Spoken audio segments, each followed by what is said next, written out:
Hello, I'm Brian Ferrill, and welcome to PACE IT's session on the Introduction to Network Devices, Part 1. Today we're going to be talking about Layer 1 devices, Layer 2 devices, and then we're going to conclude with Layer 3 devices. There's a fair amount of information to cover, so let's go ahead and dive into this session. Of course, I'm going to begin with Layer 1 devices. Well, before I start talking about the Layer 1 devices, we need to talk about the Open System Interconnection model, the OSI model. It was developed as a way to help disparate computing systems to communicate with each other. The OSI reference model has 7 layers. Layer 1 is the physical layer, Layer 2 is data link, Layer 3 is network, Layer 4 is transport, Layer 5 is session, Layer 6 is presentation, and Layer 7 is application.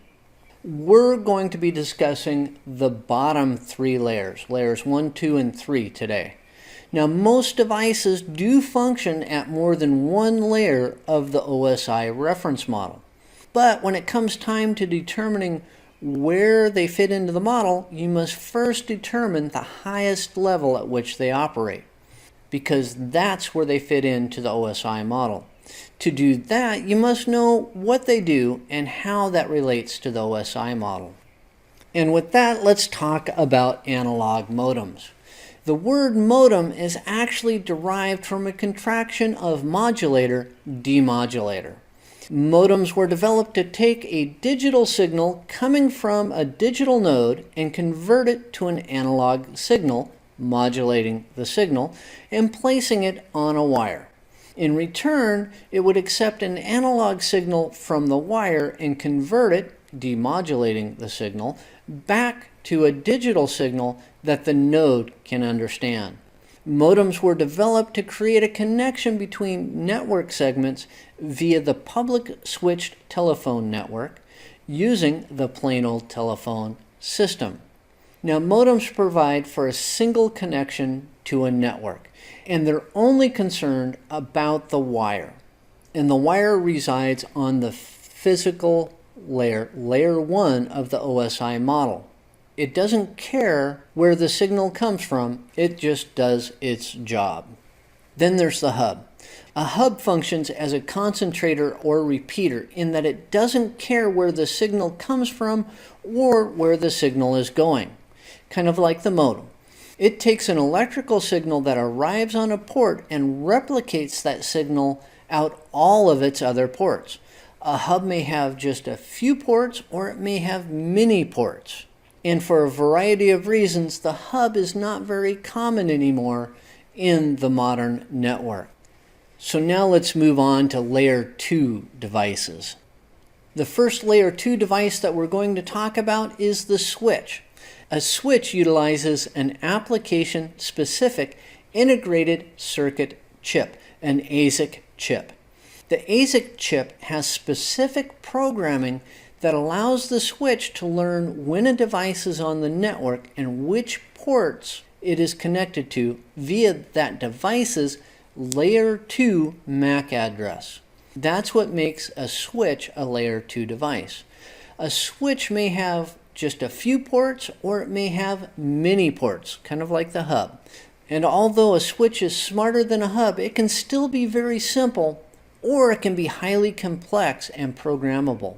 A switch can only communicate with local network devices. Another Layer 2 device that we need to talk about are wireless access points, the WAP. A WAP is a specific type of network bridge that connects or bridges wireless network segments with wired network segments. The most common type of WAP bridges an 802.11 wireless network segment with an 802.3 Ethernet network segment. Just like a switch, a wireless access point will only communicate with local network devices. Now let's move on to Layer 3 devices. And first up is the multi-layer switch. A multi-layer switch provides normal Layer 2 network switching services but it will also provide Layer 3 or higher OSI model services. The most common multi-layer switch is a Layer 3 switch. It not only utilizes an ASIC chip for switching, but that ASIC chip is also programmed to handle routing functions. This allows the device to communicate and pass data to non-local network devices. A multi-layer switch is a highly programmable and complex network device. A multi-layer switch may have just a few ports, or it may have a lot of ports. They're not very common in the small office, home office network because they're really, really expensive. You're more likely to find them in an enterprise local area network. Now let's move on to the router. A router is the most common network device for connecting different networks together utilizing the OSI model's Layer 3 logical network information. That's what makes a router a Layer 3 device. The router uses software programming for decision making as compared to the switch's use of an ASIC chip. The router uses this programming to keep track of different networks and what it considers to be the best possible route to reach those networks. A router can communicate with both local and non-local network devices. In most cases, a router will have fewer ports than a switch. Now that concludes this session on the Introduction to Network Devices Part 1. We talked about Layer 1 devices, we talked about Layer 2 devices, and we concluded with a couple of Layer 3 devices. Now on behalf of PACE IT, thank you for watching this session, and I'm pretty certain I'll do another one. Good day, I'm Brian Ferrill, and welcome to PACE IT's session on Introduction to Network Devices Part 2. Today we're going to discuss some security network devices, and then we'll move on to some optimization and performance devices. And with that, let's go ahead and begin this session. And we will begin by talking about security devices. First up is the firewall.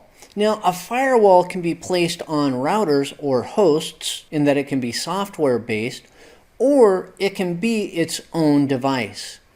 A firewall functions at multiple layers of the OSI model, specifically at layers 2, 3, 4, and 7. A firewall can block packets from entering or leaving the network, and it does this through one of two methods. It can do it through stateless inspection, in which the firewall will examine every packet that enters or leaves the networks against a set of rules. Once the packet matches a rule, the rule is enforced and the specified action is taken. Or it may use stateful inspection. This is when a firewall will only examine the state of a connection between networks. Specifically, when a connection is made from an internal network to an external network, the firewall will not examine any packets returning from the external connection. It only cares about the state of the connection. As a general rule, external connections are not allowed to be initiated with the internal network. Now, firewalls are the first line of defense in protecting the internal network from outside threats. You can consider the firewall to be the police force of the network. Then there is the Intrusion Detection System, the IDS. An IDS is a passive system designed to identify when a network breach or attack against the network is occurring. They're usually designed to inform a network administrator when a breach or attack has occurred, and it does this through log files, text messages, and/or through email notifications. An IDS cannot prevent or stop a breach or attack on its own. The IDS receives a copy of all traffic and evaluates it against a set of standards. The standards that it used may be signature-based.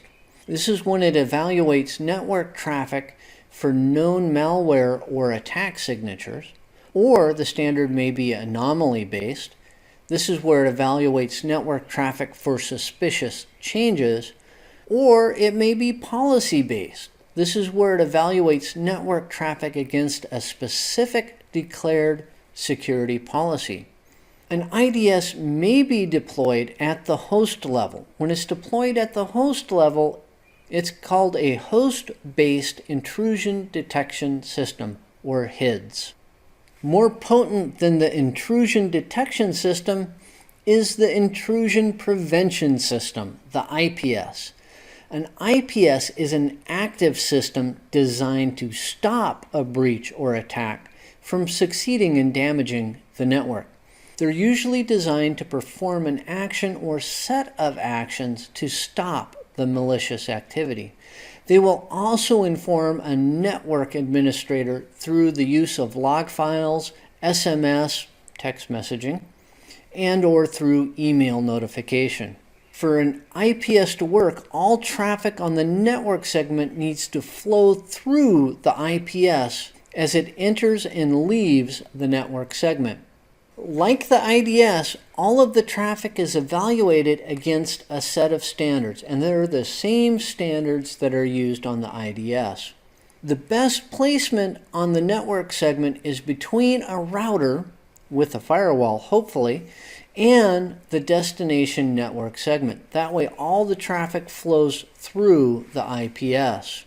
IPSs are programmed to make an active response to the situation.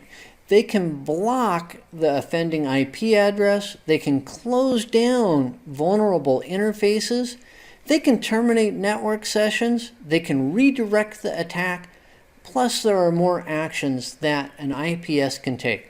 The main thing is that they are designed to be active, to stop the breach or attack from succeeding in damaging your network. Let's move on to the Virtual Private Network Concentrator, the VPN concentrator.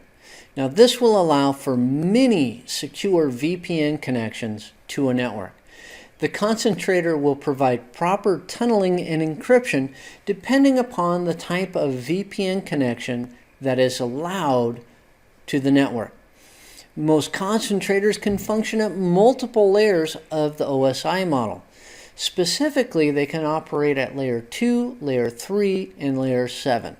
Now, outside of internet transactions, which use an SSL VPN connection at layer 7, most concentrators will function at the network layer, or layer 3 of the OSI model, providing IPsec encryption through a secure tunnel. Now let's talk about optimization and performance devices. We will begin by talking about the load balancer. A load balancer may also be called a content switch or content filter. It's a network appliance that is used to load balance between multiple hosts that contain the same data. This spreads out the workload for greater efficiency. They're commonly used to distribute the requests or workload to a server farm among the various servers in the farm, helping to ensure that no single server gets overloaded with work requests. Then there's the proxy server. A proxy server is an appliance that requests resources on behalf of a client machine. It's often used to retrieve resources from outside untrusted networks on behalf of the requesting client. It hides and protects that requesting client from the outside untrusted network. It can also be utilized to filter allowed content back into the trusted network. It can also increase network performance by caching or saving commonly requested web pages. Now that concludes this session on the Introduction to Network Devices, Part 2. We talked about some security devices that you may find on your network. And we concluded with optimization and performance devices that may also be present. Now, on behalf of PACE IT, thank you for watching this session, and I'm sure I'll do another one soon. Hello, I'm Brian Ferrill, and welcome to PACE IT's session on Networking Services and Applications Part 1. Today I'm going to be discussing the basics of the virtual private network, and then I'm going to move on to protocols used by virtual private networks. Now there's a whole lot of stuff to cover, so let's go ahead and begin this session. Of course, I'm going to begin by talking about the basics of the virtual private network. A virtual private network, or VPN, is used by remote hosts to access a private network through an encrypted tunnel through a public network. Once the VPN connection is made, the remote host is no longer considered remote. It's actually seen by the private network as being a local host. There are many advantages to that, but I'm not going to cover them right now. Even though the network traffic may pass through many different routes or systems, it's seen by both ends as being a direct connection. The use of the VPN can help to reduce networking costs for organizations and business. The cost reduction is partially achieved because the VPN doesn't require the use of a dedicated leased line to create that direct connection. There are several different types of VPNs. There is the site-to-site VPN, which allows a remote site's network to connect to the main site's network and be seen as a local network segment. VPN concentrators on both ends of the VPN will manage that connection. Then there's the remote access VPN, which is also called a host-to-site VPN. It allows select remote users to connect to the local network. A VPN concentrator on the local network will manage the connection coming in from the remote users. The remote system making the connection uses special software called VPN client software to make that connection. The third type of VPN is the host-to-host VPN, which is often called an SSL VPN. It allows a secure connection between two systems without the use of VPN client software. A VPN concentrator on the local network manages the connection. The host seeking to connect uses a web browser that supports the correct encryption technology, which is either SSL or more likely TLS, to make the connection to the VPN concentrator. It's time to discuss some protocols used by the virtual private network. The big protocol for VPNs is called Internet Protocol Security, IPsec, which isn't actually a protocol in itself, but a whole set of protocols. IPsec works at layer 3 of the OSI model or above. It's the most common suite of protocols used to secure a VPN connection. IPsec can be used with the Authentication Header Protocol, or the AH protocol. AH only offers authentication services but no encryption. So it authenticates the user, but there is no encryption of the session. Or IPsec can be used with Encapsulating Security Payload Protocol, or the ESP protocol. ESP both authenticates and encrypts the packets. It is the most popular method of securing a VPN connection. Both AH and ESP will operate in one of two modes. The first mode is transparent mode. That is between two devices, as in a host-to-host VPN.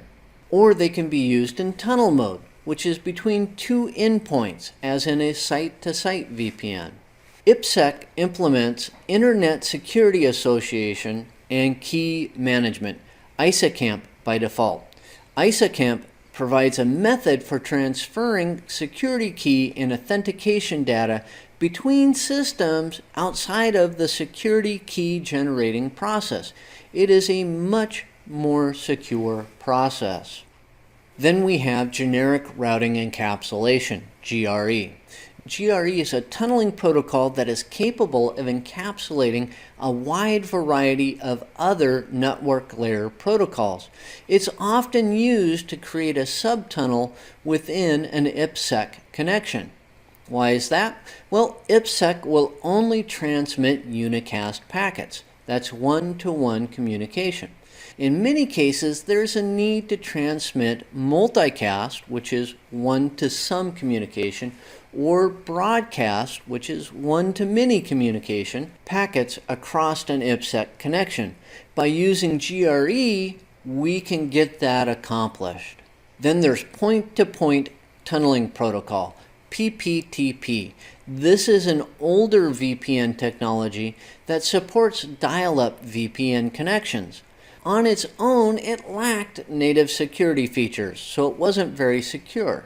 But Microsoft's implementation included additional security by adding GRE to point-to-point tunneling protocol.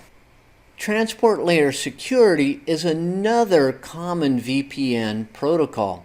TLS is a cryptographic protocol used to create a secure encrypted connection between two end devices or applications.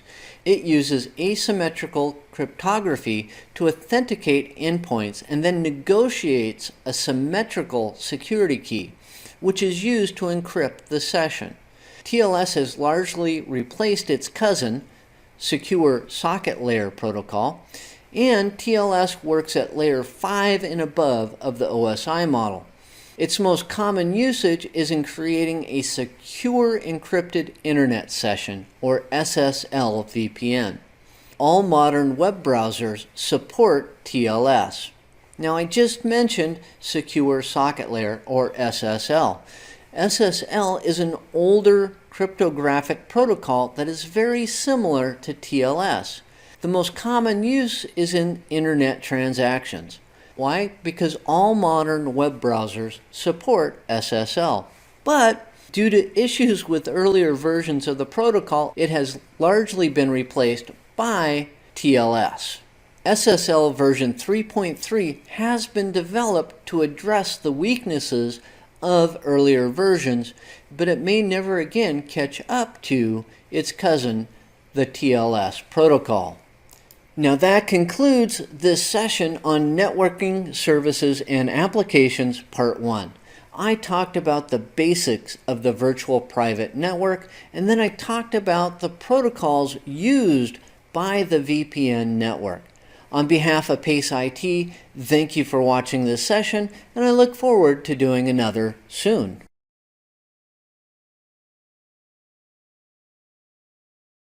Good day, I'm Brian Ferrill, and welcome to PACE IT's session on Networking Services and Applications, Part 2. Today we're going to be discussing network access services, and then we're going to move on to other services and applications. As always, there's a fair amount of ground to cover, so let's go ahead and dive into this session. I will begin with network access services. The first network access service that I'm going to discuss is actually a piece of hardware, the Network Interface Controller, or NIC. It can also be called the Network Interface Card. The NIC is how a device connects to a network. The Network Interface Controller works at two layers of the OSI model.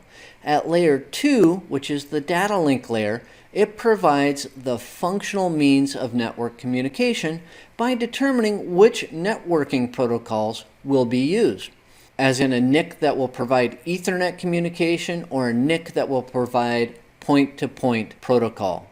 It also provides the local network node address through its burned-in physical media access control address. At layer 1, the physical layer, the Network Interface Controller determines how the network data traffic will be converted, a bit at a time, into an electrical signal that can traverse the network media being used, i.e., it provides the connection to the network. Most modern computers come with at least one built-in Ethernet NIC. Routers and other network devices may use separate modules that can be inserted into the device to provide the proper network interface controller for the type of media they're connecting to and the networking protocols that are being used. Another network access service is Radius, Remote Authentication Dial-In User Service. Radius is a remote access service that is used to authenticate remote users and grant them access to authorized network resources. It is a popular AAA protocol. That's Authentication, Authorization, and Accounting Protocol. It's used to help ensure that only authenticated end users are using the network resources they are authorized to use. The accounting services of Radius are very robust. The only drawback to Radius is only the requesters, the end users, password is encrypted. Everything else gets sent in the clear. Terminal Access Controller, Access Control System Plus, or TACACS Plus, Terminal Access Controller. Hello, I'm Brian Ferrill, and welcome to PACE IT's session on DHCP in the network. Today we're going to be talking about static versus dynamic IP addressing. Then we're going to move on to how DHCP works, and then we will conclude with components and processes of DHCP. And with that, let's go ahead and begin this session. And of course, we begin by talking about static versus dynamic IP addressing. So how does a computer know what its IP configuration is? Well, more than likely, a computer received its IP configuration from a dynamic host configuration protocol server. Not only did the server give the PC an IP address, but it also told the PC where the default gateway was, and more than likely, how to find a DNS server. A computer will receive its IP configuration in one of two ways, either statically, which means manually set, or dynamically, which means through a service like DHCP. Static IP address assignment works fine for very small and stable networks, but quickly becomes unwieldy and error-prone as the network grows and more nodes come onto the network. So let's talk a little bit more about static IP addressing. The administrator assigns an IP number and subnet mask to each host in the network, whether it be a PC, router, or some other piece of electronic equipment. Each network interface that is going to be available to connect to the network requires this information. The administrator also assigns a default gateway location and DNS server location to each host in the network. Now, these settings are required if access to outside networks is going to be allowed. That would be through the default gateway, and if human-friendly naming conventions are going to be allowed. And that way you can more easily find network resources, and that would be through a DNS server. Now, each time a change is made, as in a new default gateway is established, each IP configuration on each host must be updated. That's why it becomes rather cumbersome and complicated as the network grows. Now, with dynamic IP addressing, the administrator configures a DHCP server to handle the assignment process, which actually automates the process and eases management. The DHCP server listens on a specific port for IP information requests. Once it receives a request, the DHCP server responds with the required information. Now let's move on to how DHCP works. Here is the typical DHCP process. Upon boot up, a PC that is configured to request an IP configuration sends a DHCP discovery packet. Now, the discovery packet is sent to the broadcast address 255.255.255.255 on UDP port 67. The DHCP server is listening to that port. It's listening for that discovery packet. When the DHCP server receives the discovery packet, it responds with an offer packet, basically saying, hey, I'm here to help. Now the offer packet is sent back to the MAC address of the computer requesting help, and it's sent on port 68. Once the computer receives that offer packet from the DHCP server, if it's going to use that DHCP server, it returns a request packet. That means it's requesting the proper IP configuration from that specific DHCP server. Once the DHCP server receives the request packet, it sends back an acknowledgement packet. Now this acknowledgement packet contains all of the required IP configuration information. Once the PC receives the acknowledgement packet, the PC changes its IP configuration to reflect the information that it received from the DHCP server. And that's the typical DHCP process in a nutshell. Now let's talk about components and the process of DHCP. We're going to begin by talking about the ports used. Now I already mentioned this once, but I'm going to mention it again because you need to know this. The PC sends its discovery packet out on the broadcast address 255.255.255.255 on port 67. That's UDP port 67. When the DHCP server responds, it responds to the PC's MAC address, Media Access Control address, on UDP port 68. That's important to remember. The PC uses UDP port 67. The DHCP server responds on UDP port 68. Then there's the address scope. The address scope is the IP address range that the administrator configures on the DHCP server. It is the range of addresses that the DHCP server can hand out to individual nodes.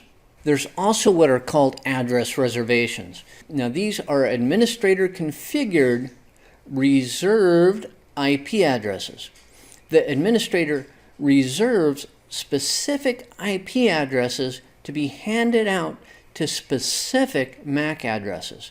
Now, these are used for devices that should always have the same IP address, as in servers and routers. If you didn't do that, there is the possibility that your default gateway's IP address might change. Now, the reason we use address reservation is this allows these addresses to be changed from a central location instead of having to log into each device and change the IP configuration separately. Now, part of the DHCP process are what are called leases. The DHCP server hands out that IP configuration information, but it sets a time limit for how long that IP configuration is good. This is called the lease. So the parameters are only good for a specified amount of time. Now, the administrator can configure how long the leases are. There are also options that the administrator can configure. The first one that's pretty obvious is the default gateway location. There's also the DNS server address, and the administrator can configure more than one DNS server location. An administrator can also configure an option for the PC to synchronize with a time server. So the administrator can configure a time server address. There are many more additional options, but those are the big three that you should remember. Now, when a PC boots up, it does have a preferred IP address. That would be the IP address that it had the last time it booted up. Now, it can request that same IP configuration from the DHCP server.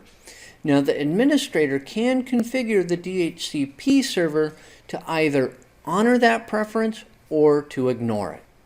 Now, under the right circumstances, a DHCP server isn't required to reside on the local network segment. Now, as a general rule, broadcast transmissions cannot pass through a router. But if there is not a DHCP server on the local network segment, the router can be configured to be a DHCP relay.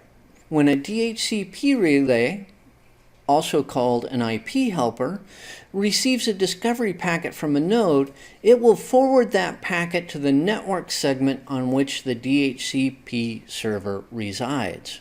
This allows for there to be fewer configured DHCP servers in any given network, reducing the amount of maintenance that an administrator needs to perform. Now that concludes this session on DHCP in the network. We started with static versus dynamic IP addressing, and then we moved on to how DHCP works, and we concluded with components and processes of DHCP. Now, on behalf of PACE IT, thank you for watching this session, and I'm sure I'll do another one soon.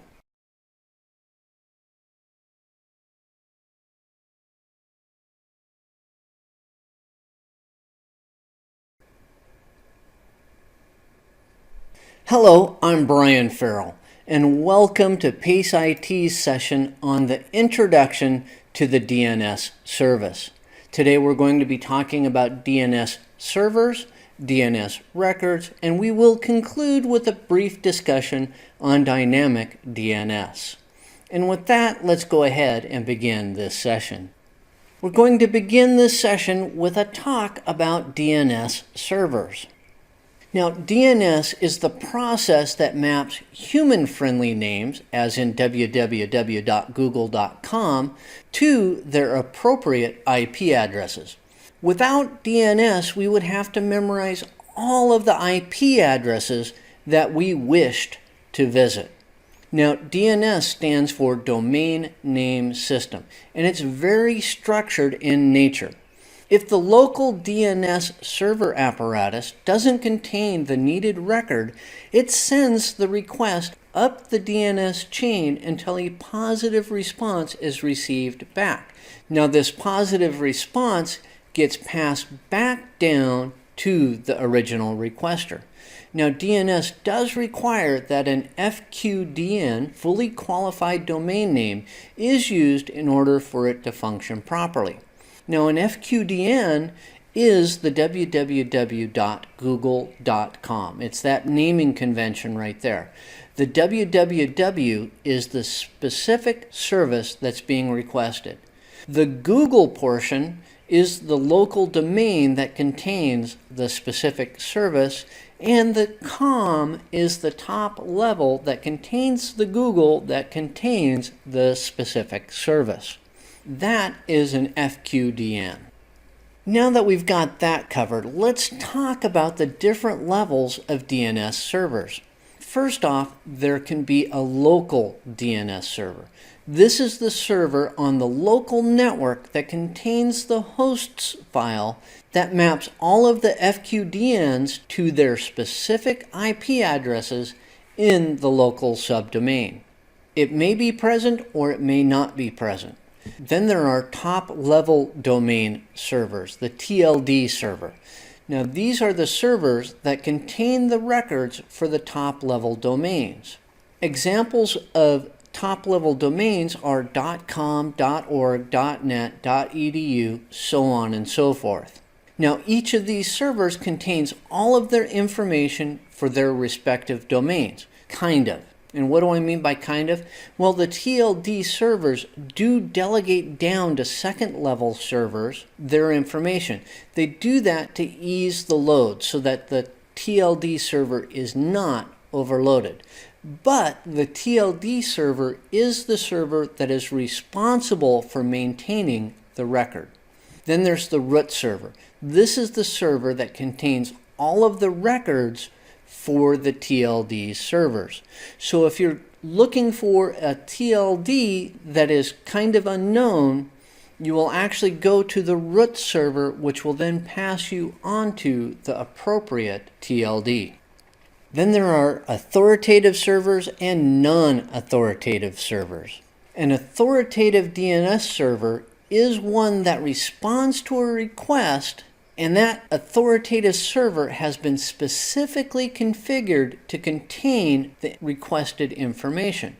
An authoritative response comes from a DNS server that actually holds the original record.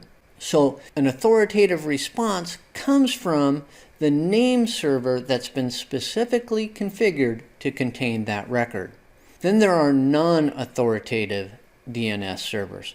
Now, a non-authoritative DNS server is one that responds to a request with DNS information that it received from another DNS server. A non-authoritative response is not a response from the official name server for the domain. Instead, it is a second or third-hand response that's given back to the requester. In most cases, when we send a DNS request, we get a non-authoritative response back. Now let's move on to the various DNS record types. The first record that we're going to talk about is the A record. Now the A record maps host names, or FQDNs, to their respective IPv4 addresses. Closely associated with the A record is the AAAA record, or quadruple A record. This maps the FQDN to its respective IPv6 address. Then there's the CNAME record. Now this maps a canonical name, or alias, to a host name. What that means is that you can have edcc.edu be the same as edc.org without having to maintain two sites. The edcc.org can be the canonical name for edcc.edu. This works in part because of the pointer record, the PTR record. It's a pointer record that points out to DNS that there is a canonical name. And finally, we have the MS record. Now, this record maps to the email server that is specified for a specific domain. It is the record that determines how email travels from sender to recipient. And now let's move on to dynamic DNS. Now, dynamic DNS, or DDNS, permits lightweight and immediate updates to a local DNS database. This is very useful for when the FQDN, or hostname, remains the same, but the IP address is able to change on a regular basis. Dynamic DNS is implemented as an additional service to DNS, and it's implemented through DDNS updating. Now, this is a method of updating traditional name servers without the intervention of an administrator.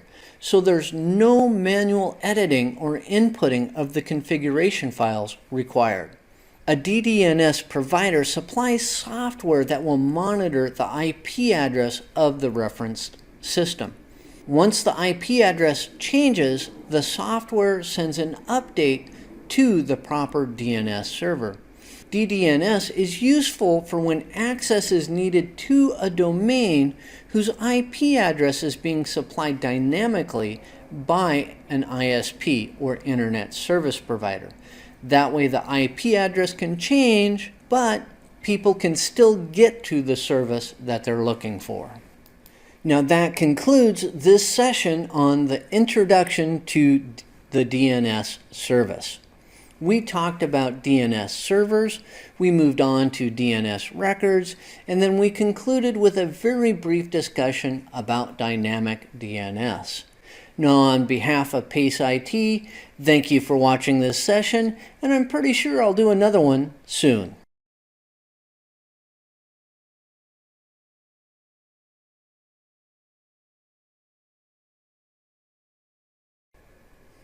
Hello, I'm Brian Ferrill, and welcome to PACE IT session introducing network address translation. Today we're going to be talking about the purpose of network address translation, and then we're going to discuss how network address translation works. And with that, let's go ahead and begin this discussion. Of course, we're going to begin by talking about the purpose of network address translation. Network address translation, or NAT, solves a very serious problem of how to route non-routable IP addresses. As a partial effort to conserve the IPv4 address space, the private IPv4 addressing spaces were developed. These address spaces were removed from the public IPv4 address space and made non-routable across public IPv4 networks. And this led to the problem. Being non-routable prevents that private IPv4 address from communicating with remote public networks. NAT very simply solves this problem. A router with NAT enabled will translate a private IP address into a routable public IP address.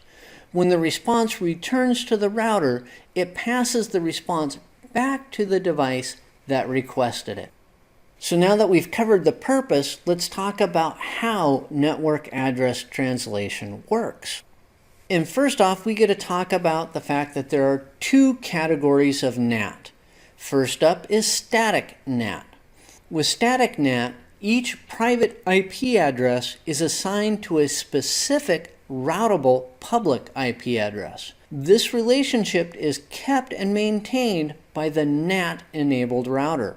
When a device needs access outside of the local network, the router translates the local IP address to the assigned public IP address. And when the response comes back, the router will translate the public IP address back into a local one. Static NAT is not flexible and leads to some scalability issues. An individual routable IP address must be kept for every device that requires access outside of the local network. So as the network grows, you need to increase the amount of public IP addresses that are under your control. That gets kind of expensive and kind of complicated. They developed dynamic NAT to resolve some of that issue. With dynamic NAT, the NAT-enabled router dynamically assigns a routable IP address to devices from a pool of available IP addresses. When a device needs access outside of the local network, the router performs the NAT function. Only the public IP address comes from a reusable pool of public IP addresses. That private IP address is assigned the public IP address from the pool, and once outside access is stopped, the routable IP address goes back into the pool to be reused. As initially designed, dynamic NAT was more flexible than static NAT, but it still led to some scalability issues. As more network traffic required access to outside networks, the pool of available public IP addresses needs to increase, or outside access cannot be achieved. But thankfully, there is a solution to this. And that solution is called port address translation, or in Cisco terms, that would be NAT with PAT. PAT is a type of dynamic NAT that was developed to increase the scalability of network address translation. When a local network device requires access to a public network, the NAT-enabled router dynamically assigns the public IP address to the device with the addition of dynamically assigning a port number to the end of the public IP address. The router tracks the IP addresses and port numbers to ensure that network traffic is routed to and from the proper devices. PAT still requires a pool of public IP addresses, but the pool may only contain one public IP address, or it may contain several for a large private network. This is the preferred method of implementing network address translation for two reasons. First off, there's less public IP addresses that are required, and it makes it easier for an administrator to maintain. Now let's talk about NAT terminology, specifically about the types of addresses. And we begin with the inside local address, which is a private IP address on the local network. It is the private IP address assigned to a specific device. Then there's the inside global address, a public address referencing an inside device. The inside global address is the public IP address assigned to the inside device by the NAT-enabled router, allowing access outside of the network. Then there's the outside global address, which is a public IP address referencing an outside device. It is the public IP address assigned to a device outside of the local network. Then there's the outside local address, which is a private IP address assigned to an outside device. This is the private IP address assigned to the outside device by the NAT-enabled router on the interior of the local network so that the inside device can communicate correctly with the outside device. Now that concludes this session on introducing network address translation. We talked about the purpose of network address translation, and then we talked about how network address translation works. On behalf of PACE IT, thank you for watching this session, and I look forward to doing another one.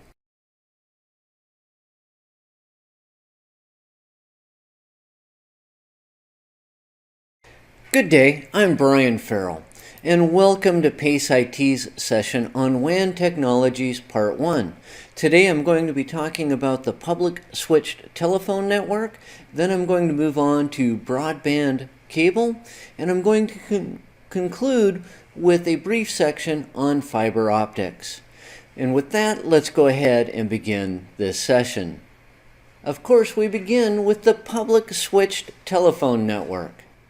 Before I begin with the public switched telephone network, let's talk about what makes a WAN as opposed to a LAN. Well, as a general rule, if you own and control the line that the data is using to get from one place to another, you are not using a wide area network or WAN technology. On the other hand, if you are using a form of transmission that you don't own, as in you're leasing a line or you're paying for the use of it, then you are likely using WAN technology. One of the most common physical infrastructures used in WAN technology is the public switched telephone network, the PSTN, due to its widespread availability. Just about everybody has a telephone line being run to their house or to their building. An older technology, but still somewhat valid today for WAN technology, is dial-up. Now, dial-up utilizes the PSTN to transmit network traffic as an analog signal. Dial-up does require an analog modem to format the network traffic correctly so it can be transmitted. Your maximum theoretical speed on dial-up is 56 kilobits per second. It's not very fast. Then there's ISDN, Integrated Service Digital Network. ISDN is a digital point-to-point WAN technology that utilizes the PSTN. It's a completely digital service. It requires the use of a terminal adapter, or TA, to make the connection to the end nodes. This TA is often called a digital modem, but it's not. It's a terminal adapter. ISDN can use a primary rate interface, or PRI. Now, the PRI is composed of 23 64 kilobit per second B channels and one 64 kilobit per second D channel. That D channel is used for call setup and link management. A PRI can achieve 1.544 megabits per second speed, and that is commonly referred to as a T1 leased line. The most commonly implemented form of an ISDN, though, is the BRI, the Basic Rate Interface. It uses only 2 B channels and 1 D channel, and the BRI can achieve speeds of up to 128 kilobits per second. Now, ISDN is not as capable as a digital subscriber line, or DSL, but it can often be implemented where DSL cannot be installed. Speaking about DSL, let's move on to it. XDSL is the term for generic DSL. DSL is a digital WAN technology that utilizes the PSTN. DSL does require the use of a digital modem. It uses a dedicated digital line between the endpoint and a Class 5 central office, or CO. Now, in order for the most basic forms of DSL to be installed, you have to be within 18,000 feet of the CO. DSL is capable of carrying voice and data. When it does carry both, filters are put in place in order for the voice signal to come through without any interference. Now let's move on to the different types of DSL. And first up is symmetric DSL, or SDSL. Symmetric DSL is synchronous in nature. That means that the upload and download speeds are the same. SDSL does not carry voice communication. So if you need voice service, an additional line is going to be needed. SDSL is used by businesses that don't quite need the performance of a T1 leased line, but they do require the symmetrical upload and download speeds. More common than SDSL is ADSL, or asymmetric DSL. It's asynchronous in nature. That means that the upload speed is slower than the download speed. ADSL can carry data and voice. Common upload speeds for ADSL are 768 kilobits per second, with download speeds of up to 9 megabits per second.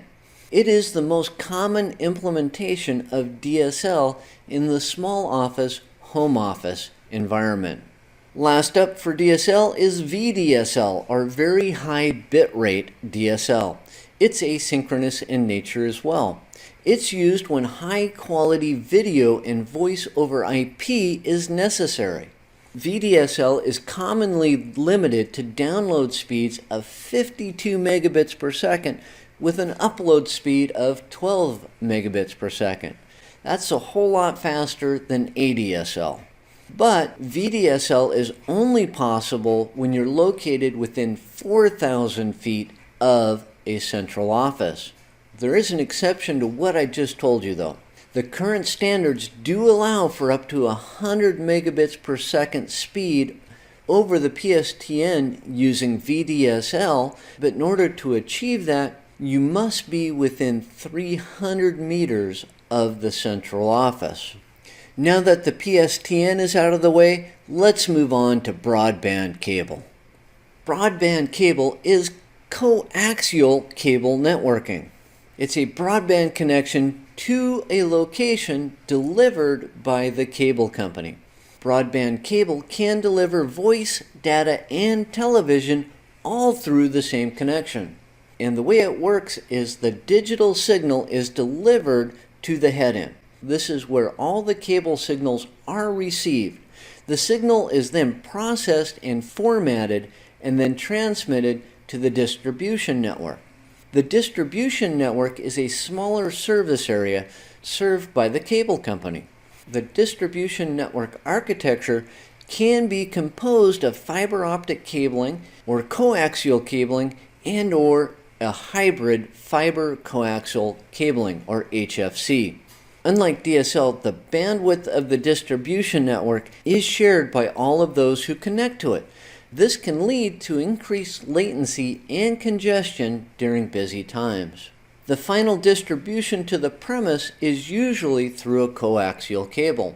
The other thing that you need to know about broadband cable is that all cable modems and similar devices must measure up to the ISP's Required Data over Cable Service Interface Specification, or DOCSIS specification. If it doesn't measure up, you're not going to achieve the speeds that you expect. Now let's conclude with fiber. Fiber optic networking is using light to transmit data and voice. This allows for more bandwidth over greater distances. Fiber optic networking is more expensive to install, but is also less susceptible to line noise. The fiber synchronous data transmission standard in the United States is called the Synchronous Optical Network, or SONET standard. The international standard is called the Synchronous Digital Hierarchy, or SDH. Both SONET and SDH define the base rates of transmission over fiber optic cabling, which are known as optical carrier levels. Dense wavelength division multiplexing is a method of multiplexing several optical carrier levels together, up to 32 of them, into a single fiber optic cable, effectively increasing the bandwidth of that single optical fiber. Instead of DWDM, you could use CWDM, coarse wavelength division multiplexing. It's similar to DWDM, but it only allows for up to 8 channels on a single fiber. When fiber optic is delivered to the premise, it's usually delivered over a passive optical network, or PON. A PON is a point-to-multipoint technology that uses a single optical fiber that's used to connect multiple locations to the internet. The passive optical network uses unpowered optical splitters. Now that concludes this session on WAN Technologies Part 1. I talked about the public switched telephone network, then we moved on to broadband cable, and I briefly ran through fiber optic networking. On behalf of PACE IT, thank you for watching this session, and I'm looking forward to doing another.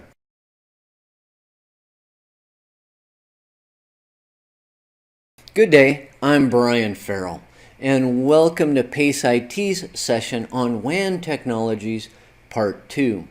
Today we're going to be discussing GSM and CDMA WAN connections, then we're going to move on to WiMAX WAN connections, and we're going to conclude with satellite wide area network connections. There's a fair amount of information to cover, so let's go ahead and begin this session. And of course, I'm going to begin with the GSM and CDMA wide area network connections. All cellular carriers use one of two methods for connecting devices to their networks, and those methods are not compatible.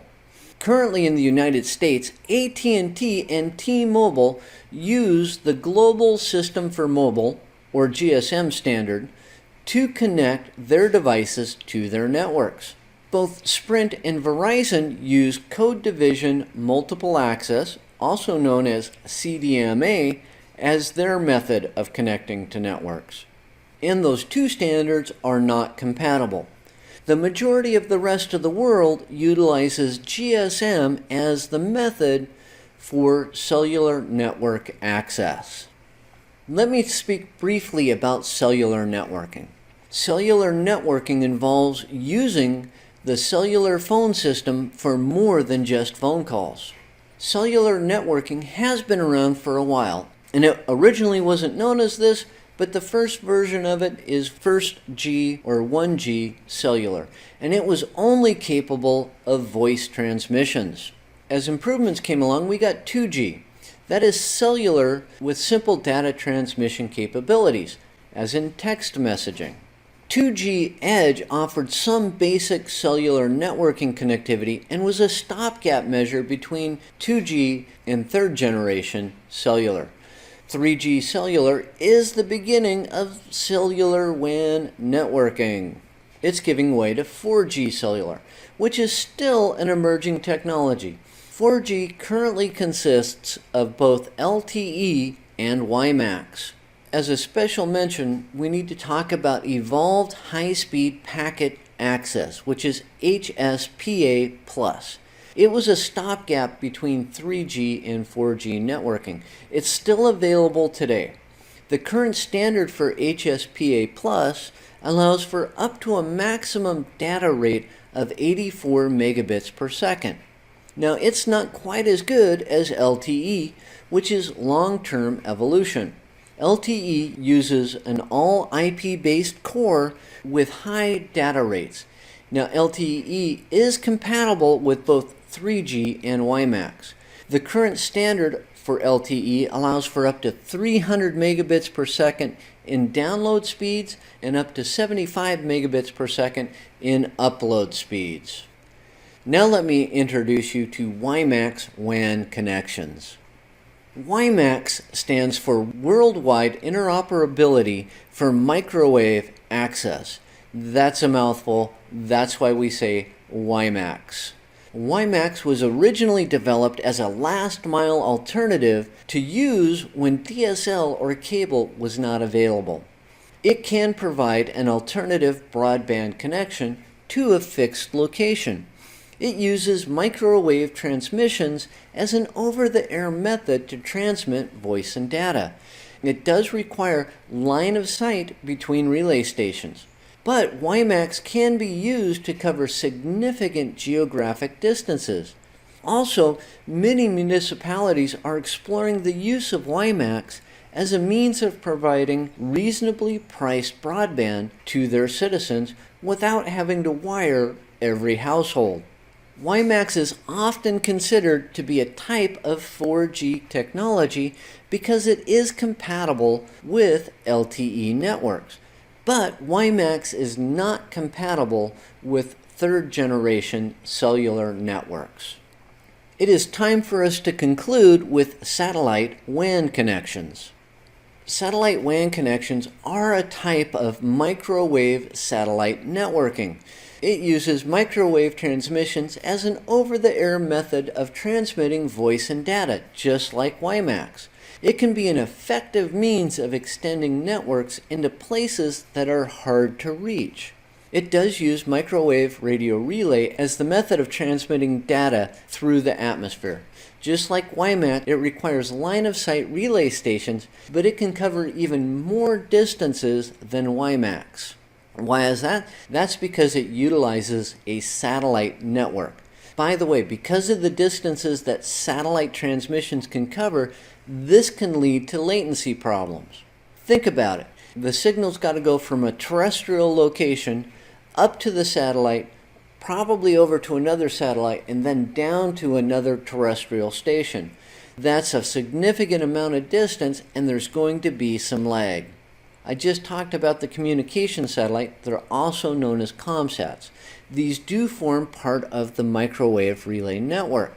ComSats can use a variety of orbits, including the Malignant, geostationary, low polar, or polar orbits. The low polar and polar orbits are used to boost microwave signals before sending the signal back to Earth. Now that concludes this session on WAN Technologies Part 2. I briefly talked about GSM and CDMA WAN connections. Then I moved on to WiMAX WAN connections, and then we concluded with satellite WAN connections. Now, on behalf of PACE IT, thank you for watching this session, and I'm looking forward to doing some more.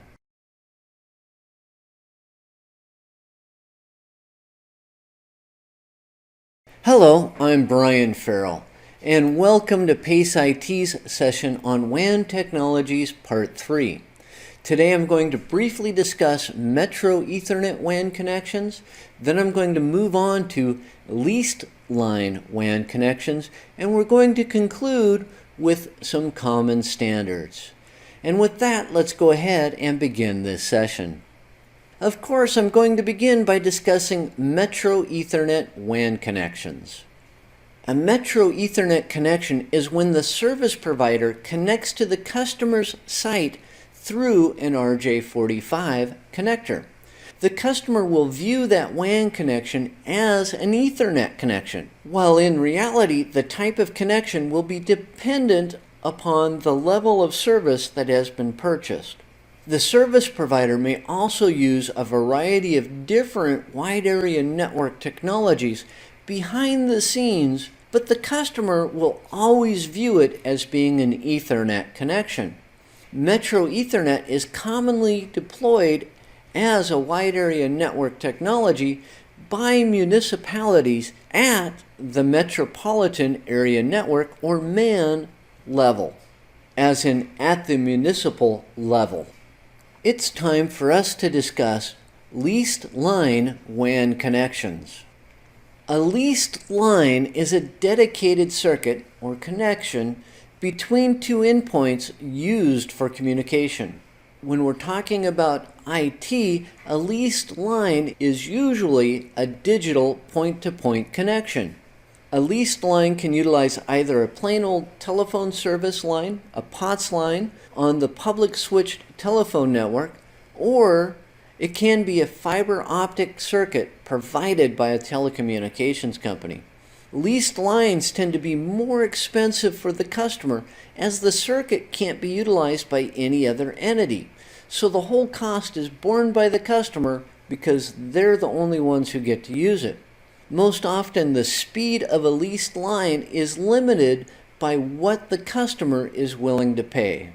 There are some multiplexing technologies out there that can be used to increase the amount of channels that are provided on the connection.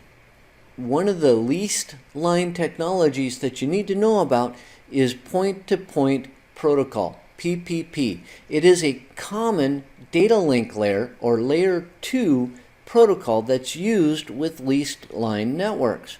PPP can simultaneously transmit multiple layer 3 protocols. It can transmit IP and IPX and AppleTalk all at the same time through the use of control protocols, which are actually specific to the layer 3 protocol that's being transmitted. PPP can include a feature called multi-link PPP, which allows for multiple physical interfaces to be bonded together and act as a single logical interface. This effectively increases the available bandwidth to that system. There are different types of leased line connections. In the United States, Japan, and South Korea, there are T carrier lines. Each T line is composed of 24 digital signal channels. These are often called digital signal zero channels or DSO channels. Each channel is capable of carrying 64 kilobits per second.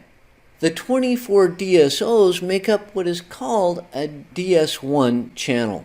In Europe, we have E carrier lines. Each E line is composed of 30 digital signal channels. These are also called DSO channels. The 30 DSO channels also make up what is called a DS1 channel. When we're talking about fiber optic speeds, we often talk about optical carrier lines, or OC lines. The OC data rates per channel are established by both the SONET and SDH networking standards. SONET is the United States standard and SDH is the international standards. Interestingly enough, the OC rates are the same across the two standards. It's possible to multiplex multiple channels into the same fiber using different methods. The first method is dense wavelength division multiplexing, DWDM. It allows for up to 32 separate channels on a single fiber cable. Or you could use coarse wavelength division multiplexing, which allows for up to 8 separate channels on a single fiber optic cable. Let's conclude with common standards. The standards I'm going to be talking about are the speeds. And we begin with T lines. A T1 is composed of 24 DSO channels, which are also known as a DS1, and it's capable of achieving speeds of up to 1.544 megabits per second. If that's not fast enough for you, you can lease a T3 line. It's composed of 28 T1 lines. Now, a T3 line is also known as a DS3, and it can achieve speeds of up to 44.736 megabits per second. If you're in Europe, you might lease an E1 line. An E1 line, which is composed of 30 DSO channels, can achieve speeds of up to 2.048 megabits per second. Just as with the United States, if that's not fast enough for you, you can lease an E3 line, which is composed of 16 E1 lines, which gives you up to 34.368 megabits per second speed. While a T1 is slower than an E1, a T3 is faster than an E3. For OC lines, we have the OC1. It's capable of 51.84 megabits per second in speed. Then there is the OC3, which gives you up to 155.52 megabits per second speed. It's becoming more common now to see OC12s. With those, you get up to 622.08 megabits per second. If you want gigabit type speed, you might consider leasing an OC48. That gives you up to 2.488 gigabits per second in bandwidth. Currently at the top of the line is the OC192. That gives you up to 9.953 gigabits per second speed. So essentially 10 gigabits per second worth of bandwidth. Now that concludes this session on WAN Technologies Part 3. I briefly discussed Metro Ethernet WAN connections, and then I went on to a discussion about leased line WAN connections, and then I briefly mentioned some common standards. On behalf of PACE IT, thank you for watching this session, and I hope to do another one soon.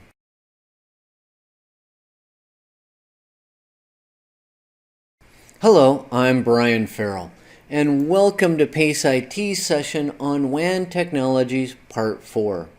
Today I'm going to be discussing the difference between circuit-switched and packet-switched networks. Then I'm going to move on to a discussion comparing frame relay versus asynchronous transfer mode. And then we're going to conclude with multi-protocol label switching. There's a whole lot of ground to cover, not a whole lot of time. Let's go ahead and begin this session.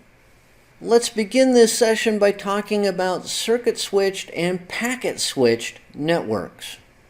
Circuit-switched networks have a dedicated circuit between two endpoints that is used for communication. While set up, the circuit can only be used for communication between those ends. Circuit-switched networks are most common in networks with leased line communication channels. They're best used when there needs to be a fair amount of continuous data traffic between the two endpoints. And with circuit-switched networks, there is only one path for the data to take. On the other hand, in packet-switched networks, data is broken up into smaller chunks and moved through the network, only to be reassembled at the other end. The data is routed using the destination address, and the data may take different paths through the network that it's traveling through. As a general rule, packet-switched networks are less expensive to maintain. Why? Because the user doesn't have to maintain a dedicated circuit 24/7. They're only paying for what they're using. Now let's talk about the differences between frame relay and asynchronous transfer mode. Frame relay is a WAN technology in which variable length packets are switched across a network.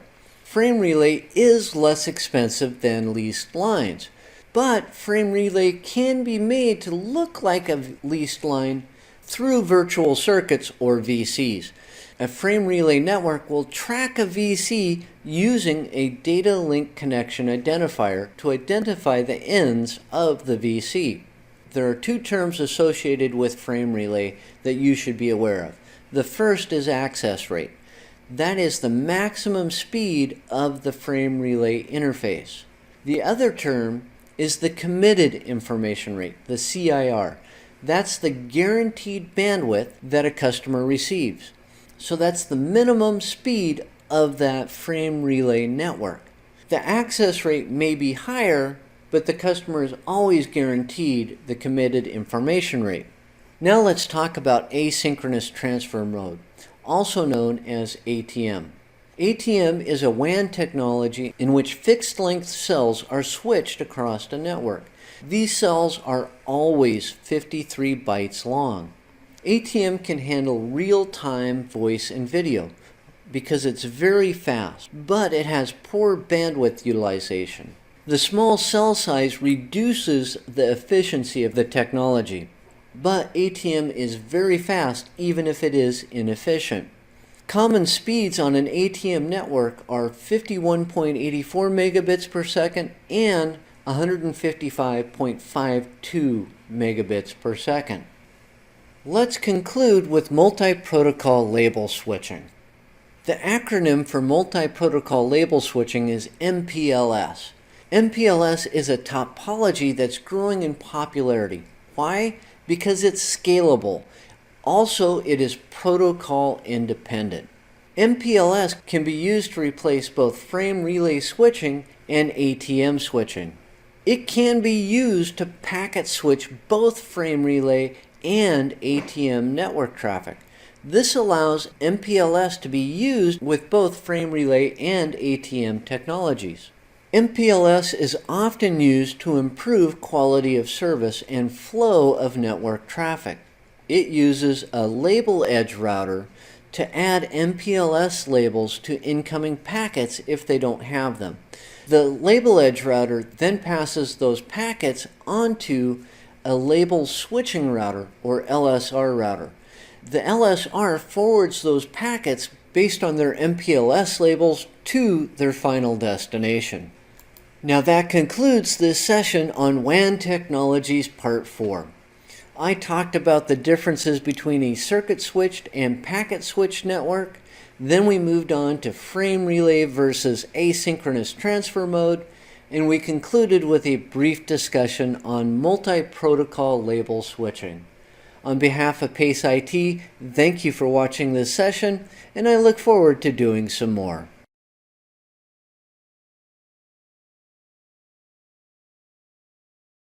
Hello, I'm Brian Ferrill, and welcome to PACE IT's session on the Network Cabling Part 1. Today we're going to be talking about twisted pair network cabling, then we're going to talk about twisted pair network connectors, and then we will conclude with categories of twisted pair. I have a whole lot of information to cover, and I need to get through this quickly, so let's go ahead and begin this session. And we'll begin by talking about twisted pair network cabling. Most people are familiar with twisted pair cables because they are the standard in the modern LAN. They are what you see most often when you're looking at network cabling. Twisted pair cables are composed of 4 pairs of wires contained within an insulating sheath. Each pair of wires is twisted together to reduce electromagnetic interference, which is called EMI. The twist rates differ between the pairs to reduce crosstalk between the pairs, which is a type of EMI. The colors of the pairs of wires are always white orange orange, white blue blue, white green green, and white brown brown. Twisted pair network cabling comes in either unshielded or shielded twisted pair. That would be UTP or STP. The difference is that STP has an additional shield that is either wrapped around each pair of wires or around all 4 pairs of wires. That shielding reduces the opportunity for EMI or crosstalk, but it is more expensive and a little harder to work with because it's not as flexible. UTP, or unshielded twisted pair, is deployed in the network much more often than STP. There are also plenum and non-plenum types of twisted pair. Most twisted pair cabling is non-plenum grade, but building codes often call for plenum grade cable to be run in plenum spaces. Now, a plenum space is that area that is designed to assist in the airflow of a building for HVAC purposes. And most often, the plenum is that space between the false ceiling and the actual ceiling. Plenum cable is jacketed in either a fire retardant cover or in a low smoke PVC jacket. Plenum cables often have a polymer or nylon strand woven into the cabling or into the jacket to help take the weight of hanging cables. This reduces the chance for the cable to stretch, which can cause the pair or pairs of wires inside the jacket to break. Twisted pair is usually either a straight-through cable or a crossover cable, but it can also be used to create a rollover or console cable. A straight-through cable is used to connect different types of devices together, as in a computer to a switch or a switch to a router, while a crossover cable is used to connect similar devices together, as in a PC to a PC or a switch to a switch. The straight-through and crossover cable use different pinouts to achieve their connections. A rollover or console cable is often required to connect to the console port on a switch or a router. It is quite common for one end of the rollover cable to use an RJ45 connector, while the other end utilizes an RS232, also called a DB9 connector. So now that I've mentioned those connectors, let's go on to twisted pair network connectors. And we're going to begin with the RJ11. You don't see these very much in what we think of as networking, but you do see them all the time. The RJ11 uses a 6-position, 4-contact modular connector. That's a 6P4C modular connector. It can carry data or voice, and its common usage is voice communication, telephony. All of your telephone jacks are RJ11s. Then there's the RJ45. This is the one that we always think about when we think about networking with twisted pair cabling. It uses an 8-position, 8-contact, or 8P, 8C modular connector. It can carry data or voice, and its common usage is data networking, Ethernet. Then there's the RJ48C. It also uses an 8-position, 8-contact modular connector, 8P8C, just like the RJ45. As a matter of fact, it's often thought of as being an RJ45, but it's used as the terminating connector at the demarc point for T1 lines. And as I said just a moment ago, it's often confused with the RJ45, but the active pins are different. Then we have the UTP coupler, the unshielded twisted pair coupler. It's used to connect UTP cables back to back and still maintain adherence to industry standards. You might still come across a 66 block being used for network connections, but probably not. It's a punch-down block that was initially developed to terminate and distribute telephone lines in an enterprise network. So you might still see it for telephony, but it's getting a little bit harder to find it. It was also used in slower speed networks as it can handle data traffic that's rated for Cat3 cabling. Much more likely you'll find a 110 block. Now this is a punch-down block that was developed to terminate and distribute twisted pair network cabling. It's capable of handling the signaling requirements of the modern network. I mentioned the DB9 or RS232 connector earlier. Well, here we go. It is a 9-pin D-subminiature connector developed for asynchronous serial communication between nodes. It was a common type of connector between a computer and an external modem. And as I said earlier, it often makes up one end of the rollover cable. You might come across a DB25, also known as an EIA 232 or RS232 serial connector. It is a 25-pin D-subminiature connector developed for asynchronous serial communication between nodes, just like the DB9, only it was larger. It too provided a type of connection between a computer and an external analog modem, and it's even less common than the DB9. Now let's move on to categories of twisted pair. And we begin with Cat3. Cat3 was rated for up to 10 megabits per second speed. That's 10 base T networking, and it had a maximum distance of 100 meters. By the way, unless I specify, All twisted pair cabling has a max distance of 100 meters. That 10 megabits per second wasn't quite fast enough, so then we got Cat5. Cat5 is rated for up to 100 megabits per second speed. That's 100 base T networking. And that still wasn't fast enough, so they developed Cat5e. Cat5e is rated for up to 1 gigabits per second. That's 1000 base T. Now we have Cat6. Cat6 is rated for up to 10 gigabits per second. That's 10 gigabit Ethernet, or 10 GBE. And with Cat6, you can only get that 10 gigabits per second over a max distance of 55 meters. For some reason, they thought they needed to go more distance than 55 meters, so they developed Cat6a. It has the same speed ratings as Cat6, but it has a max distance of 100 meters, and you can still achieve that 10 gigabits per second networking.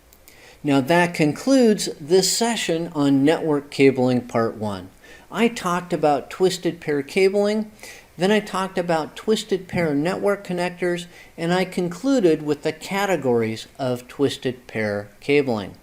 Now on behalf of PACE IT, thank you for watching this session, and I hope you watch another one soon.